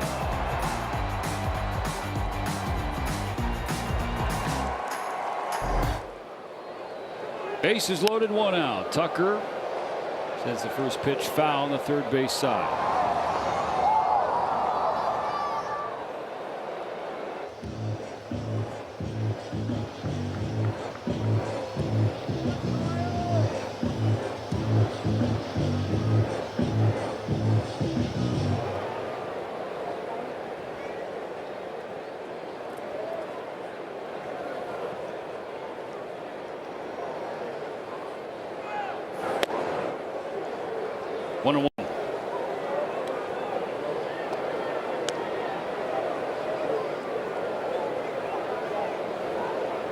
Tucker, a .412 hitter lifetime with the bases loaded.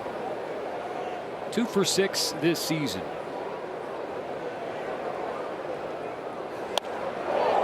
Balls one foul.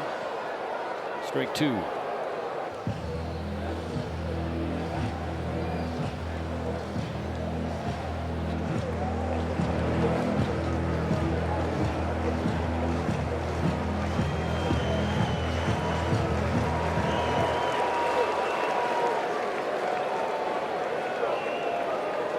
Dodgers up 2-1 in the top of the 6th. Pages, Freeman, and Muncy around the bases. Tucker in the batter's box. Down in the count.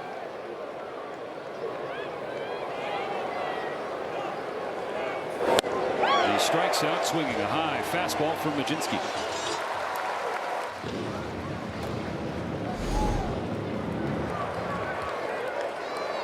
Well, this one up and out of the zone, and Kyle unable to catch up to it. 98 miles an hour.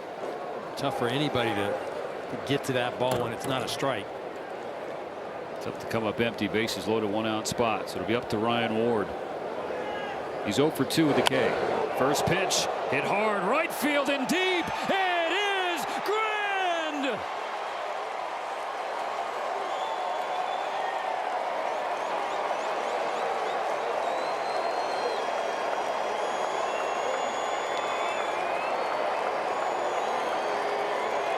First grand slam of Ryan Ward's career. 6-1 Dodgers.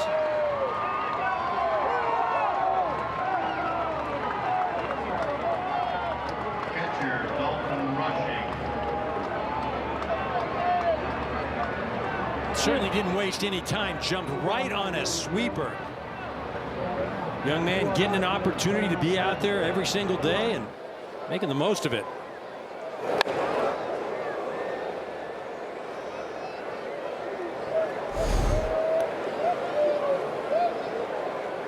I mean, right down the middle part of the plate, and he does not miss it.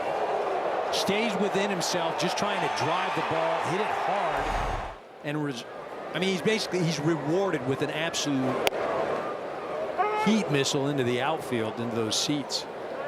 You can smile.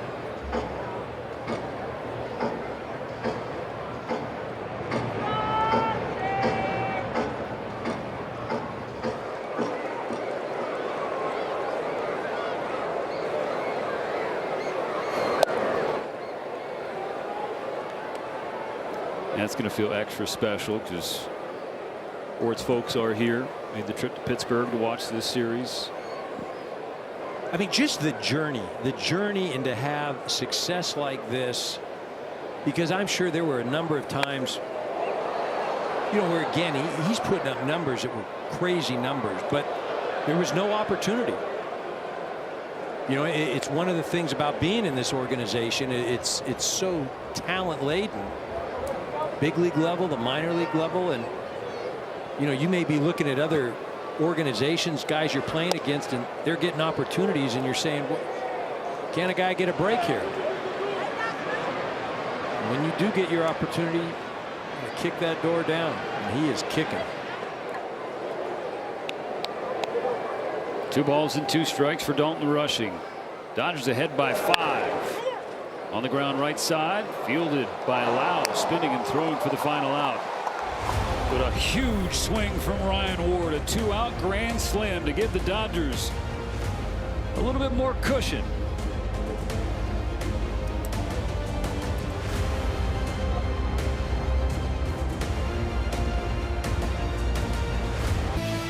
Dodgers 6, Pirates 1, getting ready for the bottom of the 6th. The second Dodger grand slam of the season, coming off the bat of Ryan Ward.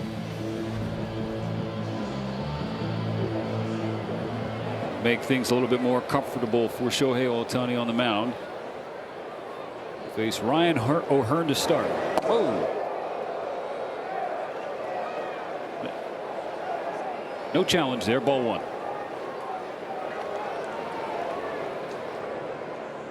I'm not sure I've ever seen that. I mean, from Shohei, right? That was, saw him kind of bite his finger, and if a blister issue maybe, or something. O'Hearn rips to right, a leadoff single, and he's going to that finger again. That was something that the Dodgers were watching his last turn in Arizona. Well, and then also with the humidity tonight, I mean, that could have something. You see the last pitch, and those are the last 2 pitches. The friction of the ball, the seams. You know, what you don't want to do is have that thing get worse, where then it takes a long. I mean, there's nothing you can do about it. Then you just got to let it recover. Kirsten, has this been a theme again for Ohtani between innings? It has been. Whenever he's come out, they've taken a look at it. It does seem like when Dave Roberts has talked about Justice Blister, he's explained that it's a small one. It's something he's actually been dealing with for at least now the last 2 to 3 starts. So he is still working through it. But I do wonder if maybe it's having more impact now, and I do think potentially that humidity and just making the moisture there could be a little bit tricky for him as well, guys. All right, we'll keep an eye on it. Pitch count at 75 for Shohei. No outs in the bottom of the 6th. Seeing some movement. Nobody yet throwing in the Dodger bullpen, just some light calisthenics. Ball 1 inside on Gonzalez.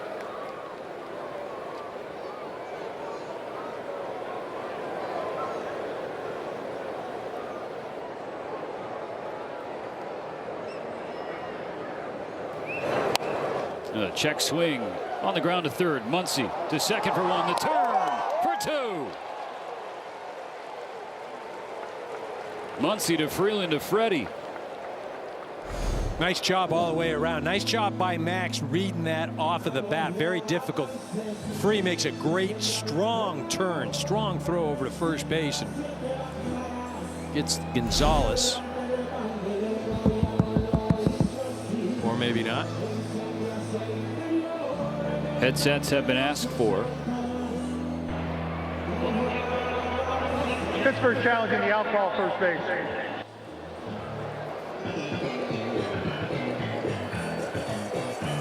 Dodgers won a challenge the last inning.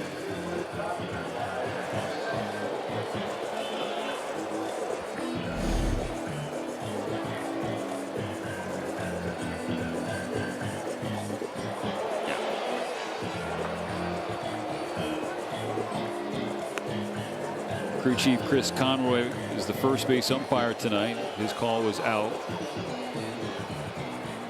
Good job by Gonzalez running down and hitting the first part of the bag, not landing on top of it. After review, the call in the field is overturned. Runner is safe. Pittsburgh keeps their challenge.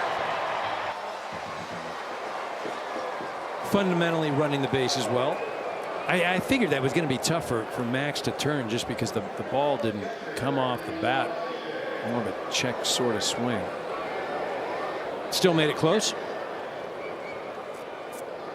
Now the catcher, Andy Rodriguez. So only one out in the sixth, and Gonzalez the runner on first.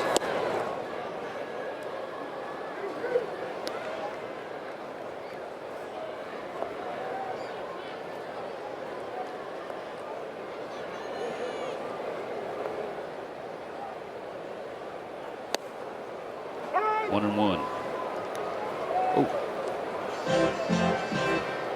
Rushing, apologizing for that throwback to the mound.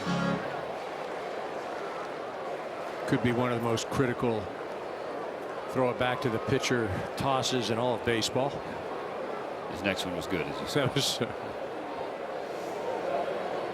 This will be pitch number 80 for Ohtani.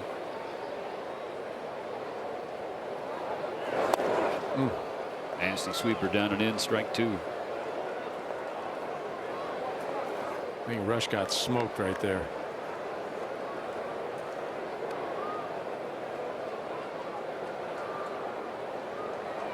It's that karma right there, right? Last time I make a high throw back to the Shohei.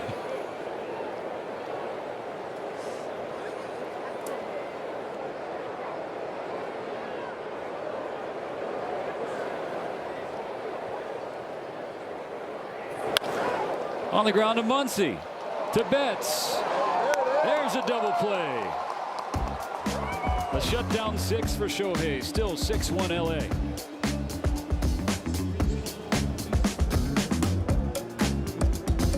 The first 40,000 fans June 20th will take home an exclusive Shaquille O'Neal bobblehead. Visit Dodgers.com/promotions for more information.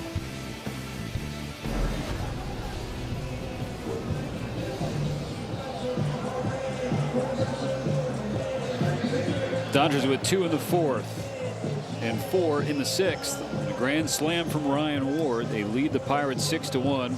Beginning of the seventh. All 7 runs combined in this game have come with 2 outs in an inning. Ball inside to Alex Freeland. Ohtani has just climbed out of the Dodger dugout toward the on deck circle. Will bat second in the seventh.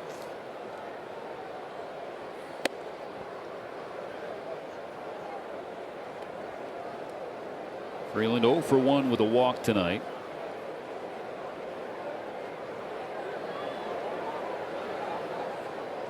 Three walks in 2 games to start this series. 2-1. Now, pretty much all year long, you've been highlighting the bottom of the Dodger lineup at 6 through 9 or 7 through 9. Last night was the 34th occurrence where the Dodgers getting 3+ hits from the bottom 3 in their order. The team is 28-6 in those games. Freeland, the ground ball, right side, played by Triolo, gets it away. I mean, that's a case with a lot of ball clubs, right? That if they get production from the bottom of their lineup, they're going to be better suited to garnering a victory. But what makes this ball club different is you're feeding right into this man right here. And there is no other club that has anybody comparable. I mean, anywhere in the lineup, let alone in the leadoff spot. And the other factor with this club specifically is that the big boys at the top, they haven't all clicked. I mean, Ohtani is rolling, Friedman is rolling now. So it's been necessary for a good chunk of this first half. Slices one toward shallow left field. Gonzalez going back, and he makes a basket catch for out number 2. Really well done by the third baseman. I mean, as well as Shohei is throwing tonight, he could also have 2 base hits to his stat line, and one a home run, and that one right there could have easily been a double.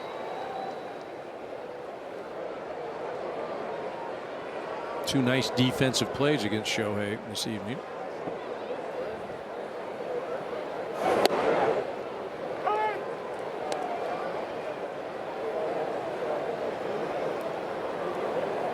Pa has started the fire in the 6th inning, led off that frame with a base hit.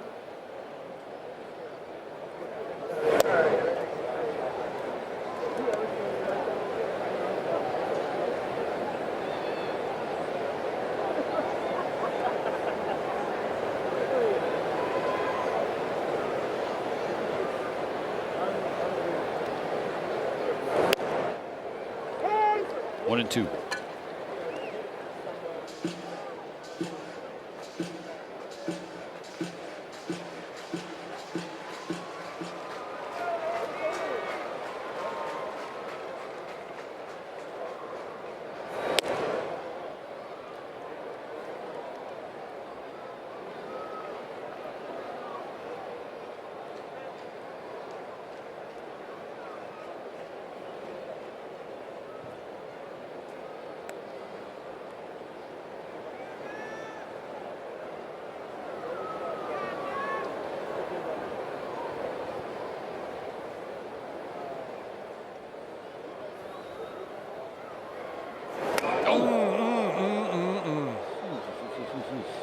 Up and in, and a full count.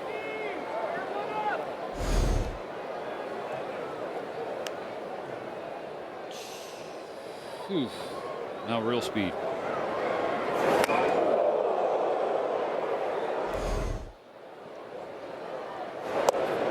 Stands back in and eyeballs ball 4.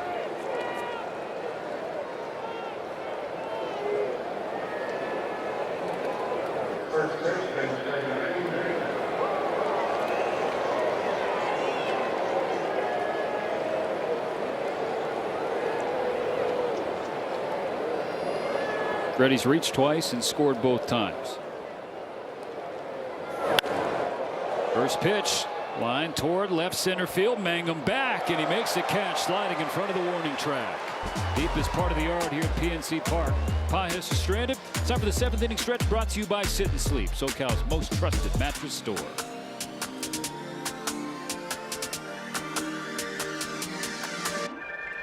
Ohtani is back out there for the bottom of the 7th. This will be the 3rd time this year he's pitched into the 7th inning, and all 3 have come since the start of May, something he did not do one time last year.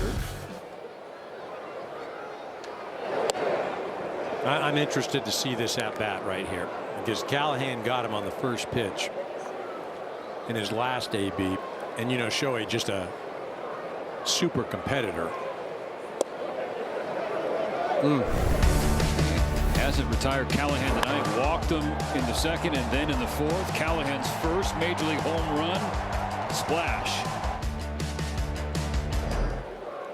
427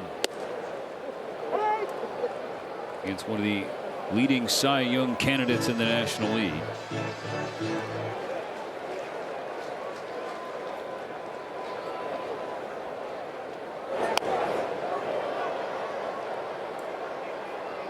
Yeah, EK, this is something you wanted to hammer home today.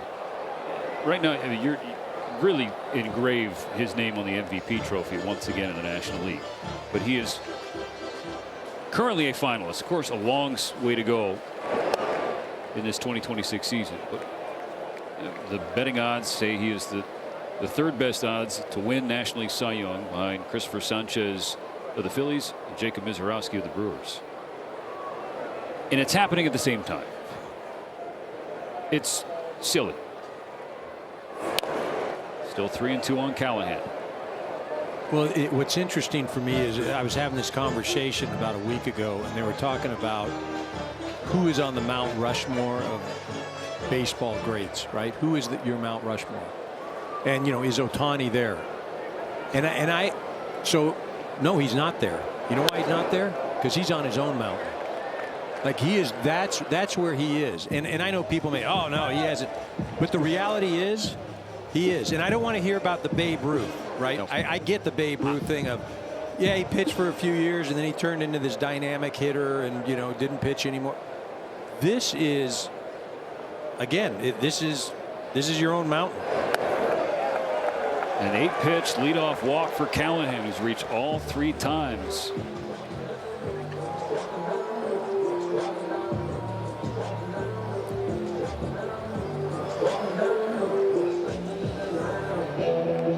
Now, wins above replacement is not the be-all, end-all, right? It just tries to paint a picture for how valuable a player is. In imperfect science, sure, but he's on pace for 12.6 WAR. Strike one, line foul by Mangum. Only Babe Ruth twice, Doc Gooden, and Grover Alexander have ever reached a number that high in a single season in the live ball era, which goes back to 1920. But here's the thing: I don't need WAR to let me know that he's that good. Like when I go to the metrics and everything, it's because I'm not sure of what I'm seeing. Or Mangum's going to reach on a swinging bunt down the third baseline. First 2 Pirates on in the 7th.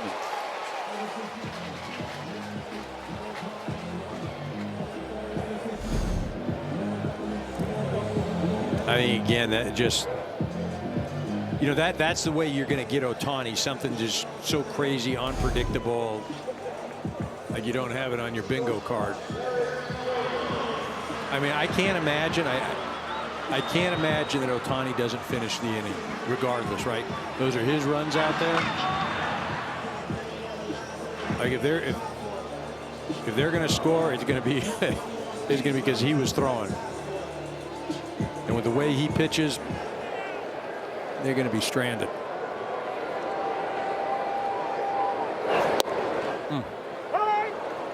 A strike to Triolo.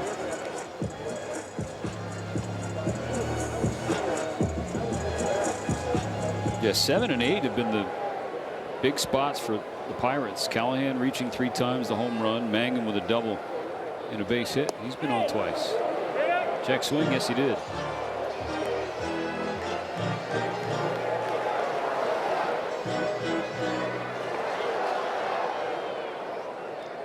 Now remember, in the first inning, that was that broken bat hit to start the game, and then a walk. Shohei had the first 2 hitters on that inning, left them stranded. Strike 3 called. First out of the 7th. And a lineup or turnover.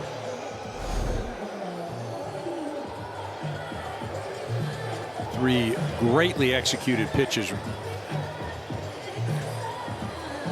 know, there's a hitter right there.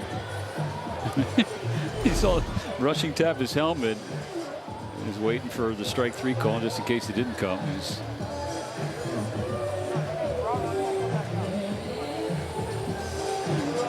It'll be the top of the order up next. This was a figure you brought up earlier, EK. Opponents trying to hit with runners in scoring position against Shohei.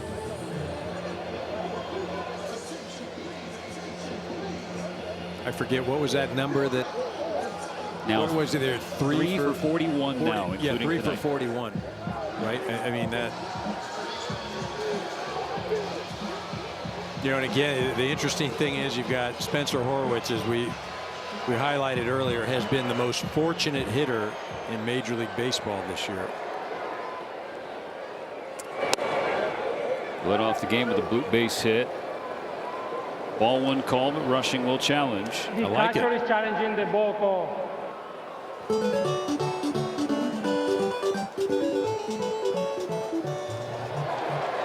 The police confirm Los Angeles has 1 challenge remaining. I like that challenge. 100%. And when you're that close, that's fine. It's when you're missing by, you know, half an inch or an inch, but that's a perfect time. It's a 6-1 ball game. You're feeling pretty good. You're trying to help Show out right now. It's a great challenge. Rushing 1 for 2 in challenges tonight. Dodgers have 1 remaining. On a 1-0, Horwitz fouls back a strike. Fastball still up there at 99 as Ohtani approaches 100 pitches. Oh, you can pretty much guarantee fastballs in this situation. The rest of this game is going to be emptying the tank. He got Rodriguez to ground into a double play to end the last inning.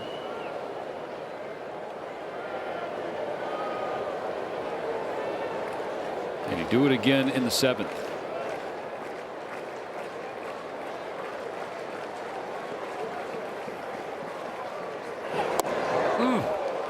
Swing and a miss. Strike 2. Looks like a strike, ends up a ball. Horwitz makes a decision to offer at it. This thing almost hit his back heel. Strike 3. Back-to-back Ks, now 6 on the night.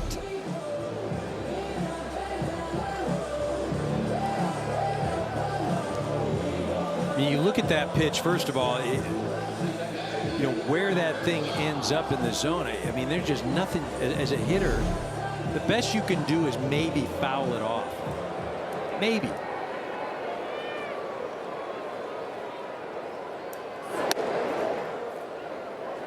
Ball 1 to Brandon Lau.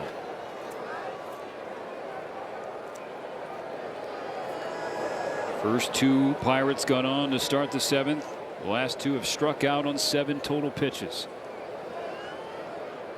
Pitch number 100 is ball 2.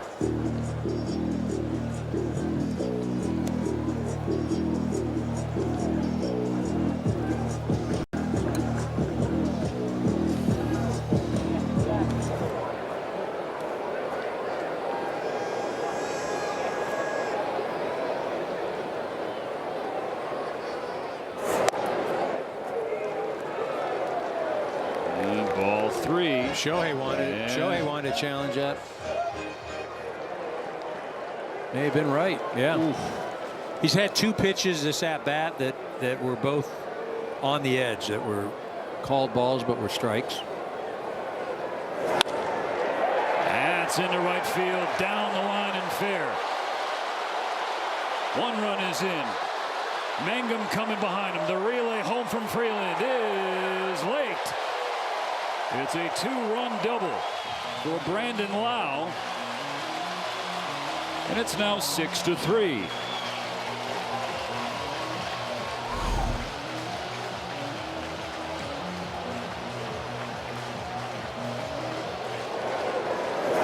I mean, you figured Lau was going to be swinging. It's their best chance to do anything against Show is just make up your mind before the pitch even comes. 3-0, I'm swinging.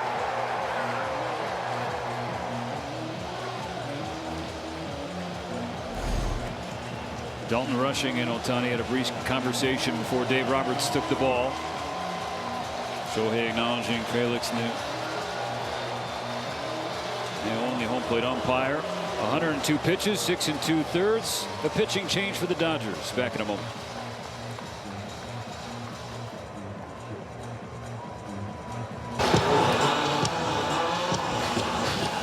Line not yet final as Ohtani's on the hook for Brandon Lau, the runner on second base, with 6 2/3, 6 hits, 3 walks, 6 Ks. 102 pitches, 61 strikes. Now a call to the bullpen brought to you by Jacoby and Myers. Alex Vesey will try and finish the 7th. Yeah, he's coming in to protect the lead. Obviously keep the Dodgers in front here. You know, this game went from a 6-1 and feeling pretty good. Shohei throwing well to 0-1 to Brian Reynolds. The switch hitter flips to the right side. He entered this series hitting much better against left-handed pitching. 307 compared to 242 against righties.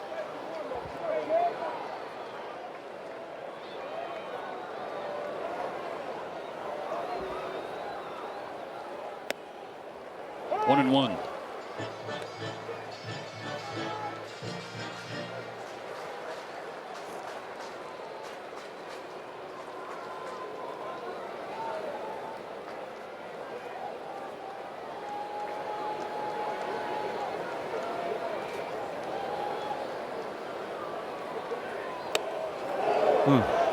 Check swing and he went around. Strike 2.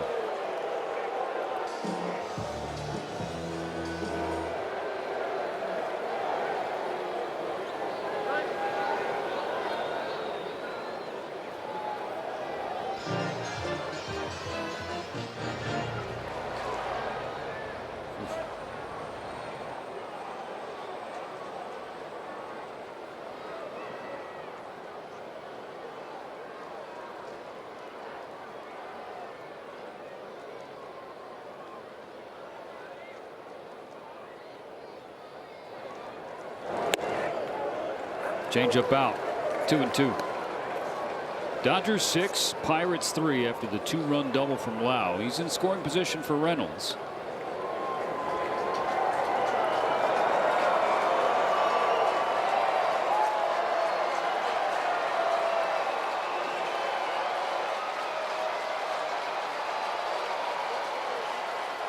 Vesey in search of one more strike. Not there. 3-2.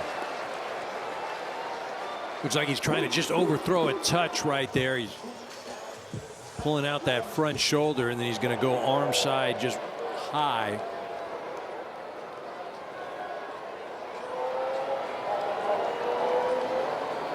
The payoff.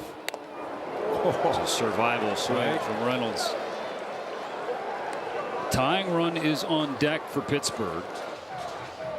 This is the scariest part of their order. You see, that's an emergency hack right there.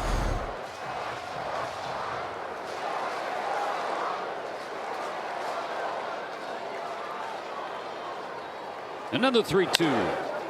On the ground to third, underneath the glove of Muncy into left field.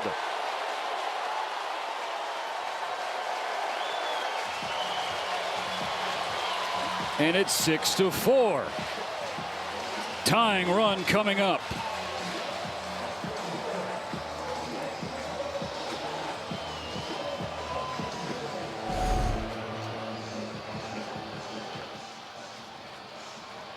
See Max charging, trying to get that hop, and just misses it. Sneaks under his glove.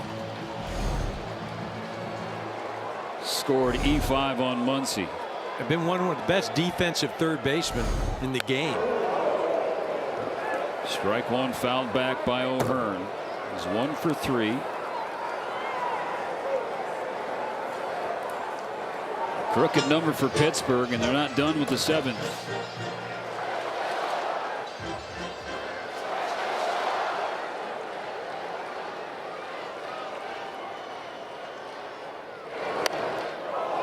Taps it back to Vesia.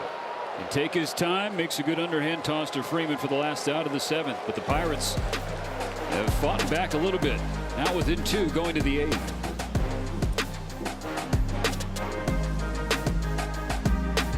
Take a look at this at-bat. Brandon Lau ended up a 2-run double. This is the first pitch of the at-bat. It's right there. You think Shohei's right hand. You see, well, I want it. Oh, they didn't challenge. Then this is the third pitch of the at-bat. And I thought here Shohei was going to challenge himself. Watch that right. He wanted to do it. None of those pitches are challenged. 3-0 count. Lau ends up hitting a double. Why weren't they challenged? because Horwitz, the previous batter, the very first pitch of that at bat, Dalton Rushing challenged a pitch and he wasn't right, and it was just by a little bit. So I think that kind of, you know, put him in a defensive mode and didn't make those challenges against Lau.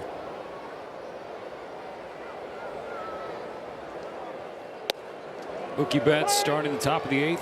The Dodgers lead is down to 2, 6-4.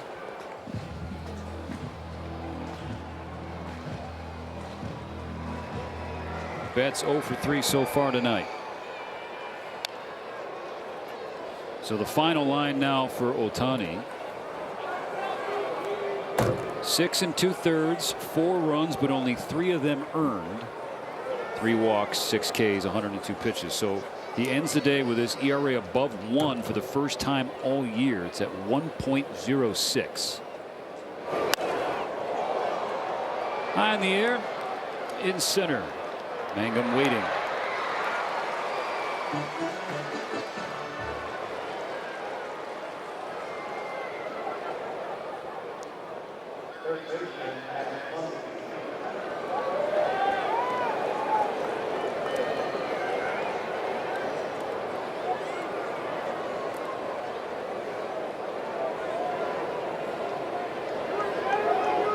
Max 1 for 2 at the plate. An RBI double, a walk, 2 runs scored. Strike 1.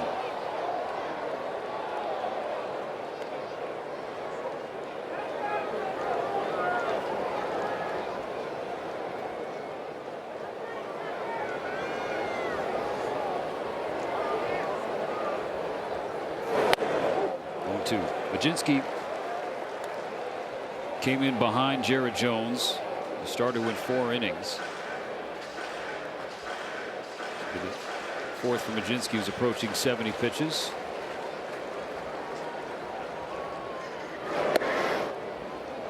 And Majinski in that 6th inning, the bases were loaded, 1 out, and he had just retired Kyle Tucker on a strikeout, 2nd out of the inning, and probably thought he was out of harm's way, and then Ryan Ward grand slam on the first pitch. Strike 3 once he knew it. 2 gone.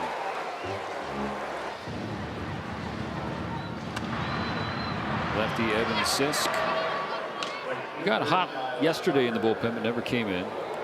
And for the Dodgers, Kyle Hurtwarm.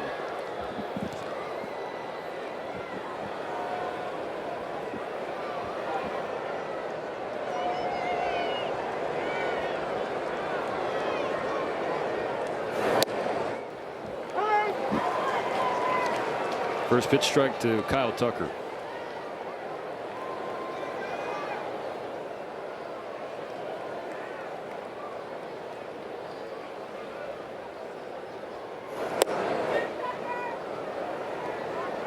New catcher out there for the Pirates, by the way. Just recalled today, Rafael Flores Jr. takes over for Endy Rodriguez.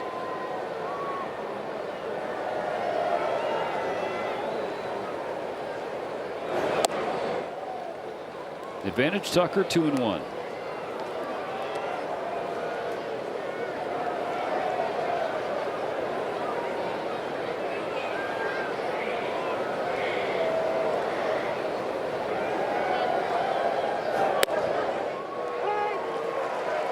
Sweeper in there to even the count. Tucker with an RBI single in the 4th, sandwiched between 2 Ks. On a 2-2. Majinski misses up and in.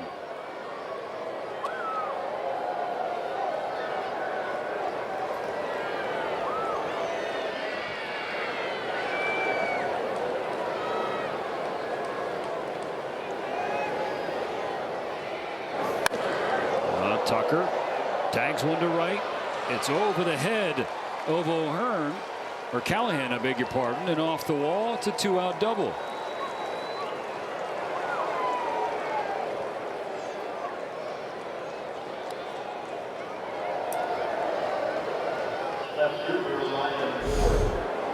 Tucker doing a nice job getting to that 3-2 count, gets a 4-seamer, and Hits that thing off the wall for a double. Get out there in scoring position. That'll prove to be the knockout punch for Carmen Baginski after 76 pitches. 2-out runner in scoring position for Ryan Ward. Next.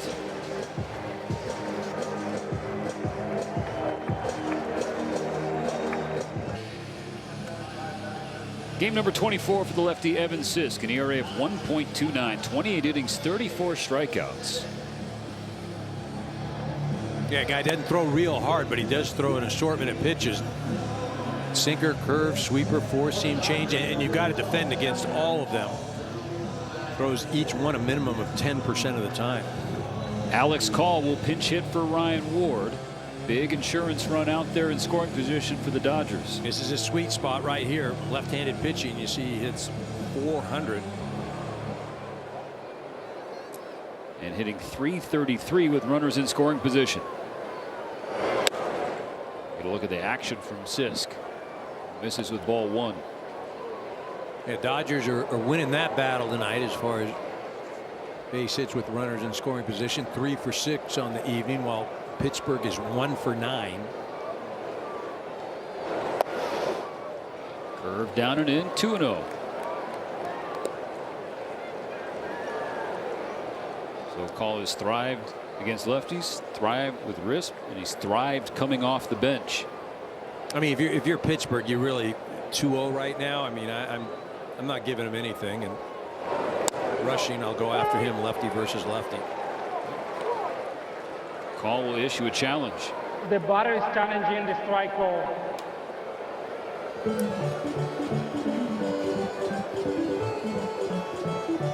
And he'll win it. Score is overturned. Los Angeles has 1 challenge remaining. I don't feel like the Pirates are really going after Call right now. They're just trying to nibble or get him to be aggressive and go out of the zone.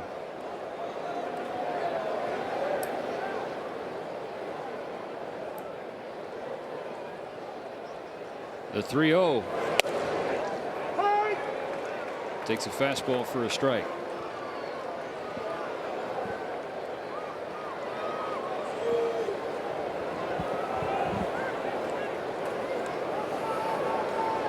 He's getting another fastball. No. Yes. In the air, foul ground, first base side. Drops beyond Horowitz's reach and fills the count.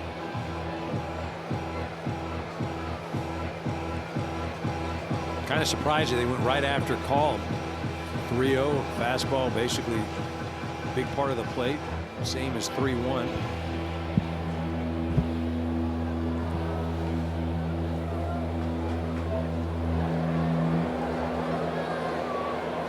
I mean, just no way you're getting a fastball here, right? I mean, you got to be nibbling on something, and got first base open if you have to. Tucker's going to get a head start, 3-2.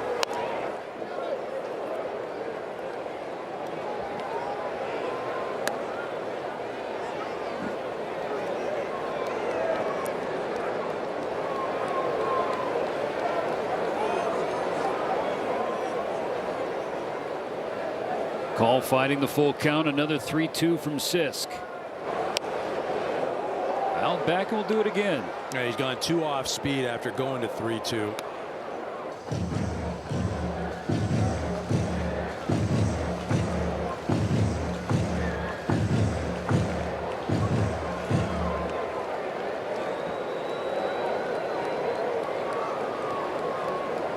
On the 8th pitch, Call watches strike 3, but he taps the helmet.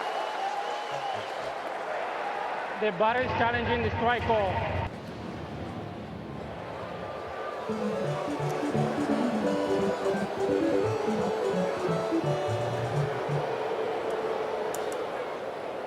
That's going to do it for challenges tonight. Both teams are out of them. Tucker's 2-out double is stranded. The Dodgers remain ahead 6-4 in the middle of the 8th.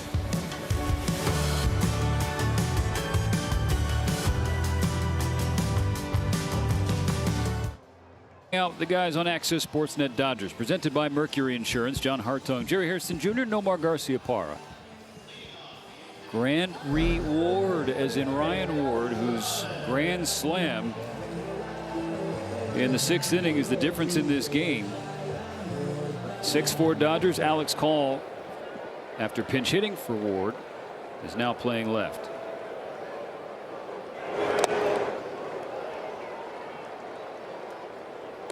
Here's Kyle Hurt for the 22nd time. The batting average against 189, only allowed 1 home run so far. Loves the 4-seamer and changeup. That basically a 2-pitch guy. Will throw the slider as well. He just started Gonzalez off with that pitch.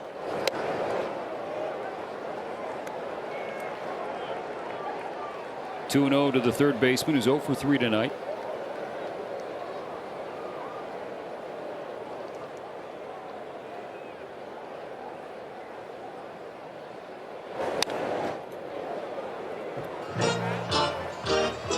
Five, 6, and 7 for the Pirates in the 8th.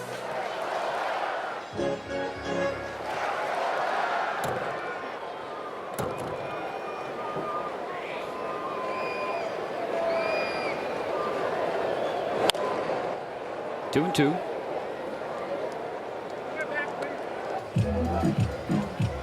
And if Hurt can get through this 8th unscathed, the Dodgers have a better chance of avoiding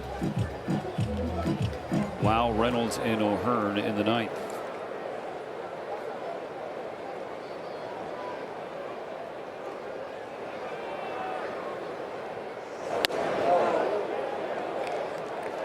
Full count. Right there on the edge of the corner, up and in. No challenges for either side remain.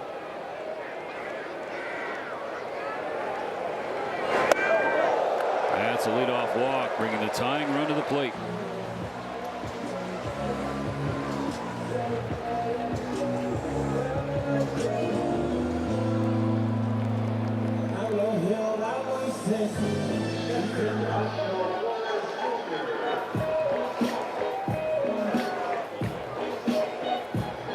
Now Southern California kid Rafael Flores. It's his 8th major league game. Recalled today. The Pirates had some roster moves to make. Henry Davis to the paternity list. O'Neal Cruz to the injured list. Flores played at Catella High School and then went on to star at Rio Hondo College.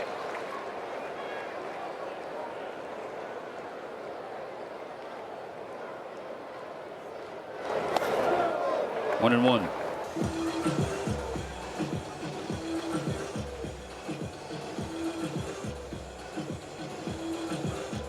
Dodgers well shifted over to the left side. Alex Freeland playing almost behind second base.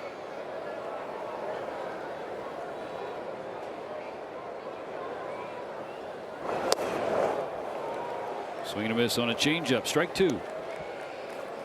Hurt trying to get back on track. Last couple of series hasn't looked as locked in as he was for the vast majority of his tenure with the big club here in 2026.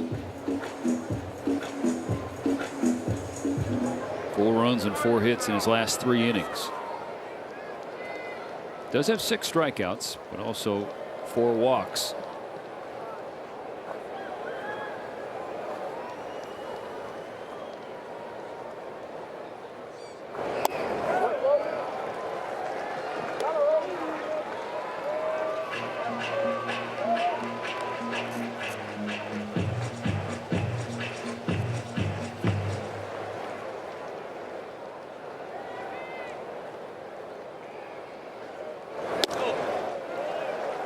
Ball 3. Just watching early on, the misses aren't just off the plate. And they're non-competitive misses right now. Kyle's just got to take a deep breath and think big part of the plate. Not close at ball 4. Time runs on.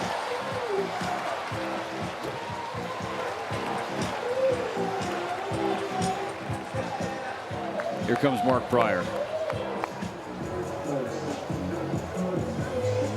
Yeah, when you see that from the dugout, that's, you know, I think this is a great move coming out just to break things up and just kind of have a bit of a discussion with Kyle, because as we noticed just with those last 2 hitters, it's one thing to just be off the plate a little bit, just missing, but you're not allowing the hitters to have to make a decision. It's pretty easy. I'm taking or I'm swinging. That's the biggest thing about when you're out on the mound. You want to make the hitter have to make a decision. Now he's got to face the part of the Pirate order that has done the most damage tonight. Tyler Callahan with his first major league home run a long way off Ohtani. That was the first Pirate run, solo blast in the 4th. That home run to go along with 2 walks and 2 runs scored.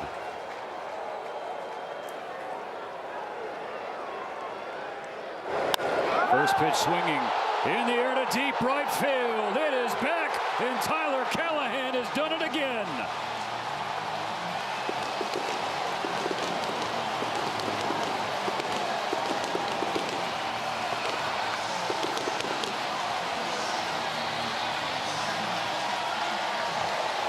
Callahan flips the scoreboard with a 3-run homer, and now Pittsburgh leads 7-6.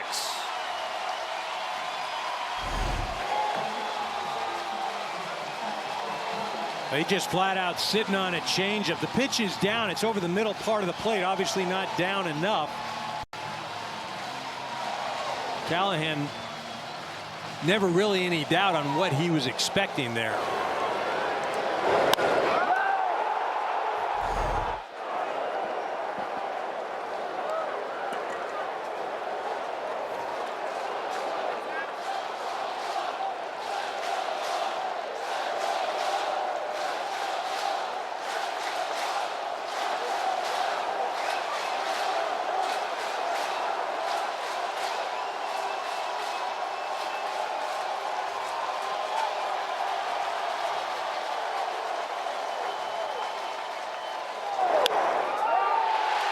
Another hit.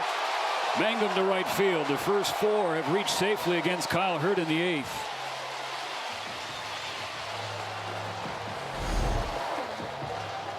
Well, this is a changeup. He tried to catch Callahan off guard, but he's sitting on that thing all the way. And the previous at bat, facing Flores, he had thrown some changeups that weren't strikes. So you think, okay, well, is he going to throw that changeup? Callahan, yeah, he's sitting on it. He thinks he's going to try and sneak one in there, and bam. The recent struggles for Hurt continue, and really the Dodger bullpen at large. ERA since May 24th, now at 6.85. Dodgers now trailing 7-6. Airmailed. And an extra base for Mangum.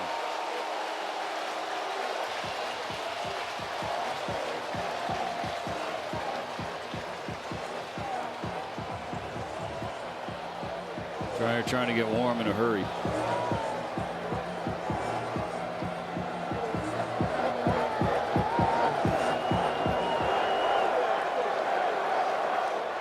That's the Pirates closer Gregory Soto. And Kyle Hurt just can't find the strike zone.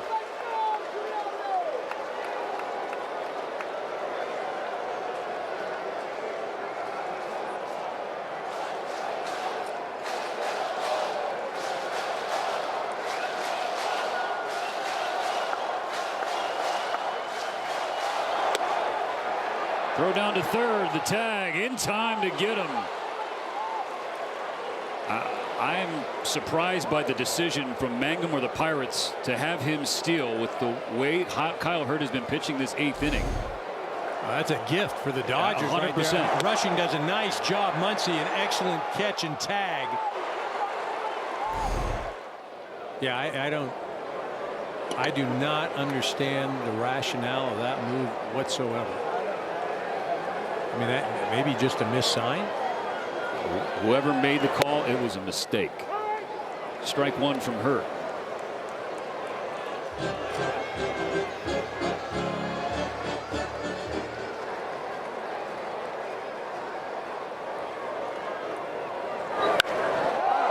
Fly ball right field. Tucker drifting back. It's over his head. Off the top of the wall. He's going to throw to second. Sliding in safely is Triolo. 5 straight have reached, the last 3 with hits.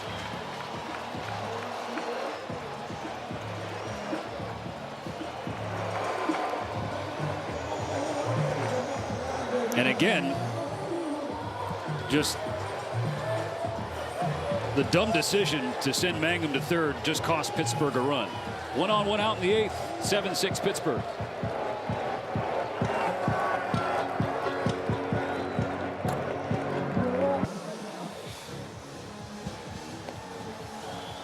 Kyle Hurt sitting with it in the Dodger dugout.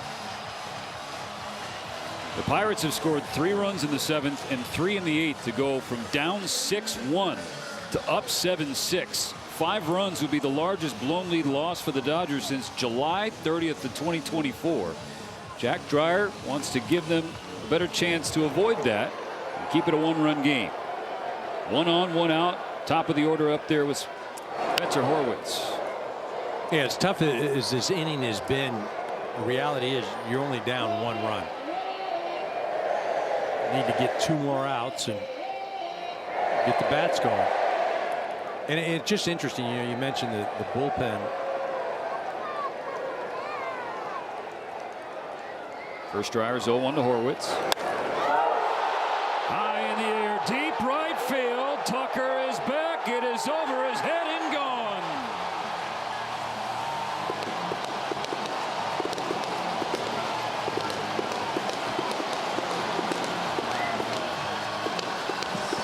PNC Park has come to life in the late innings.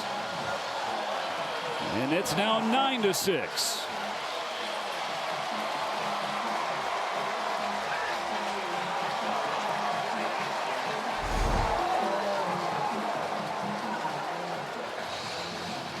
Pirates being very aggressive this inning. 2 at-bats where they jump on the very first pitch. Both of them ending up as home runs.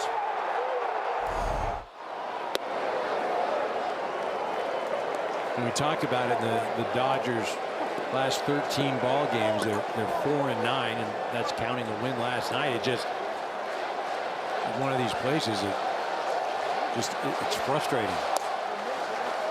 No real explanation for it, just things happen.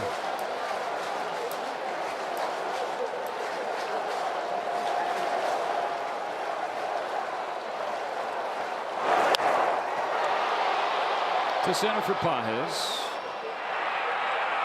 2 out.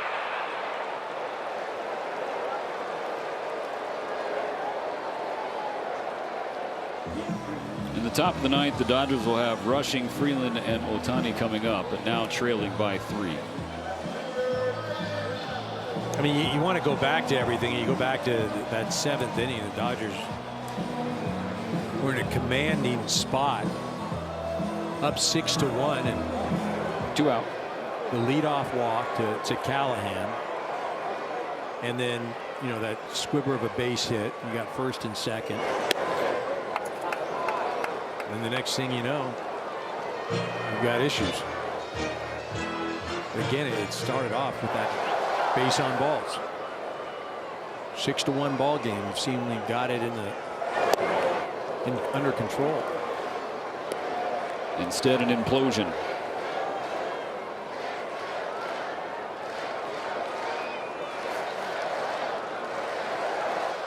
Five walks issued by the Dodgers staff. 3 of them have come around to score.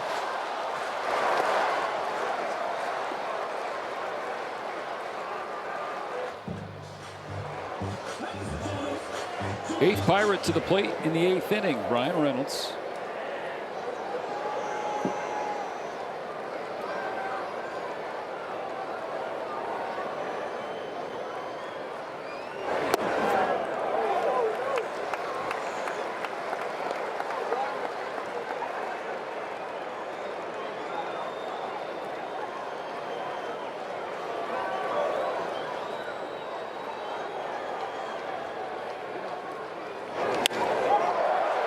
Reynolds smacks a base hit to left.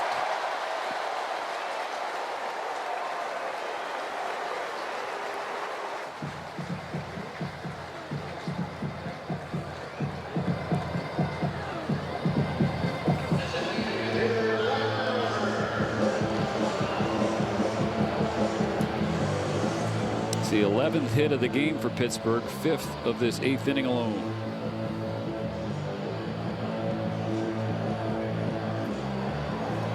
So far, you look at this ball game and last night's ball game, and the 7th inning is where things turn for each club. Last night it turned in the Dodgers' favor. Exploded for 10 runs. Tonight, with the Dodgers ahead 6-1 and seemingly in control, Pittsburgh got back in the ball game.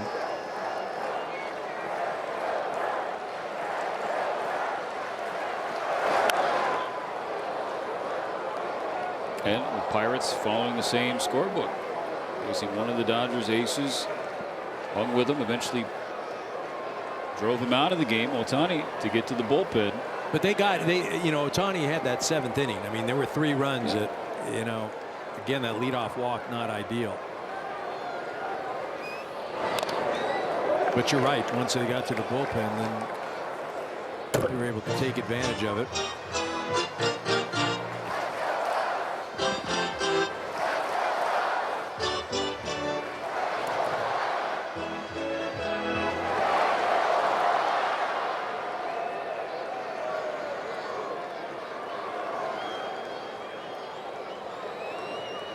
Dreyer looking for one more strike.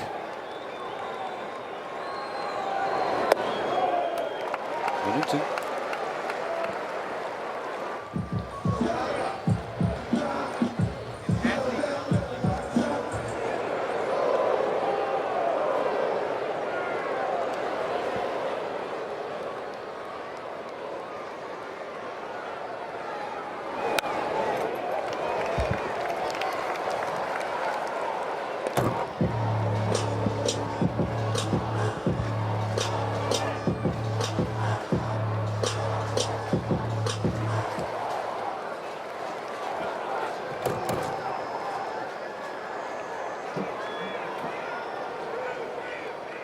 Another 1-2 from Dreyer.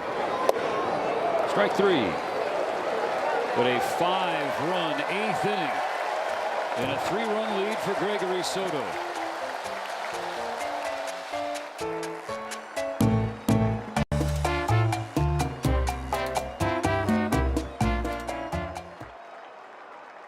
For Dreyer is number 7 for the Dodgers. A free jumbo jack tomorrow in Los Angeles after you buy a large drink. I don't know how good that burger's going to taste after this late inning collapse for the Dodgers. Now trail 9-6. Changes for the Pirates. Cook in center, Mangum now in left. Reynolds shifts over to right. Callahan is out, and in and on the mound is Gregory Soto. Rushing, greets him with a foul ball down the right field line. Dodgers have 3 outs to get at least 3 runs off the lefty. He's got an ERA of 2.86. Yeah, he's been real good for him this year. You can see only allowed 1 home run, batting average against 134. The strikeouts 34 in 28 innings. He's throwing hard. Fastball 96, 97. Also throws the sinker around the same velocity. To the right side. 1 out.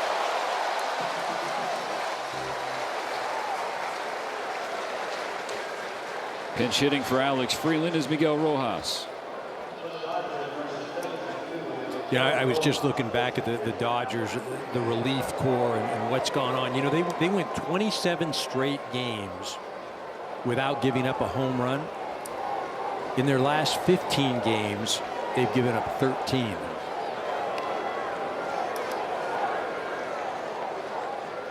Ebbs and flows, ups and downs of baseball season. Yeah, for sure. Strike 1. It's an old adage, you're never as good as you look, and nor are you as bad as you look.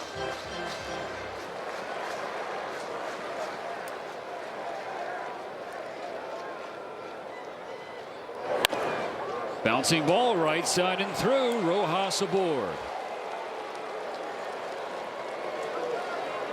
And that last insurance home run from Horwitz off Dreyer. Instead of the tying run being on base, and tying runs on deck.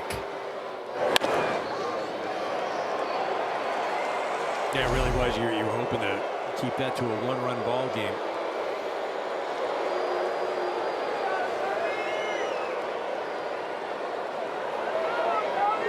Shohei 0 for 4.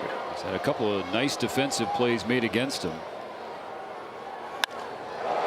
In the air, left center field. At the wall, into the bullpen.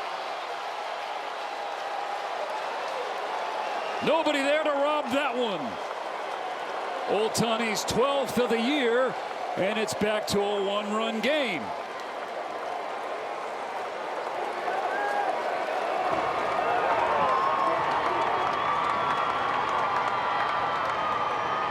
That pitch was 99 miles an hour.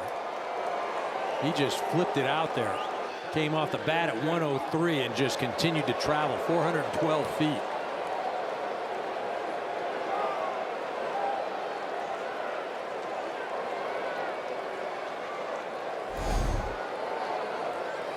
Here's Andy Pages. Strike one.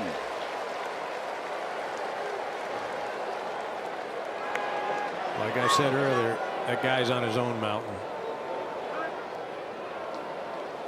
9-8 Pirates.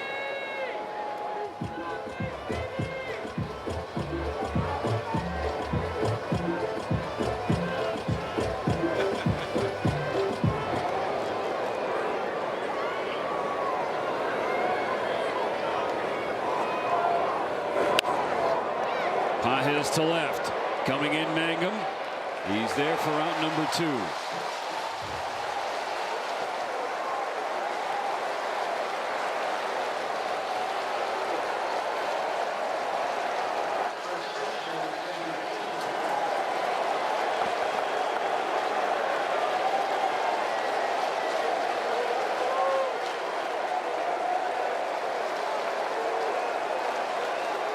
Dodgers down to their last out. Soto to Freddie Freeman. Game over.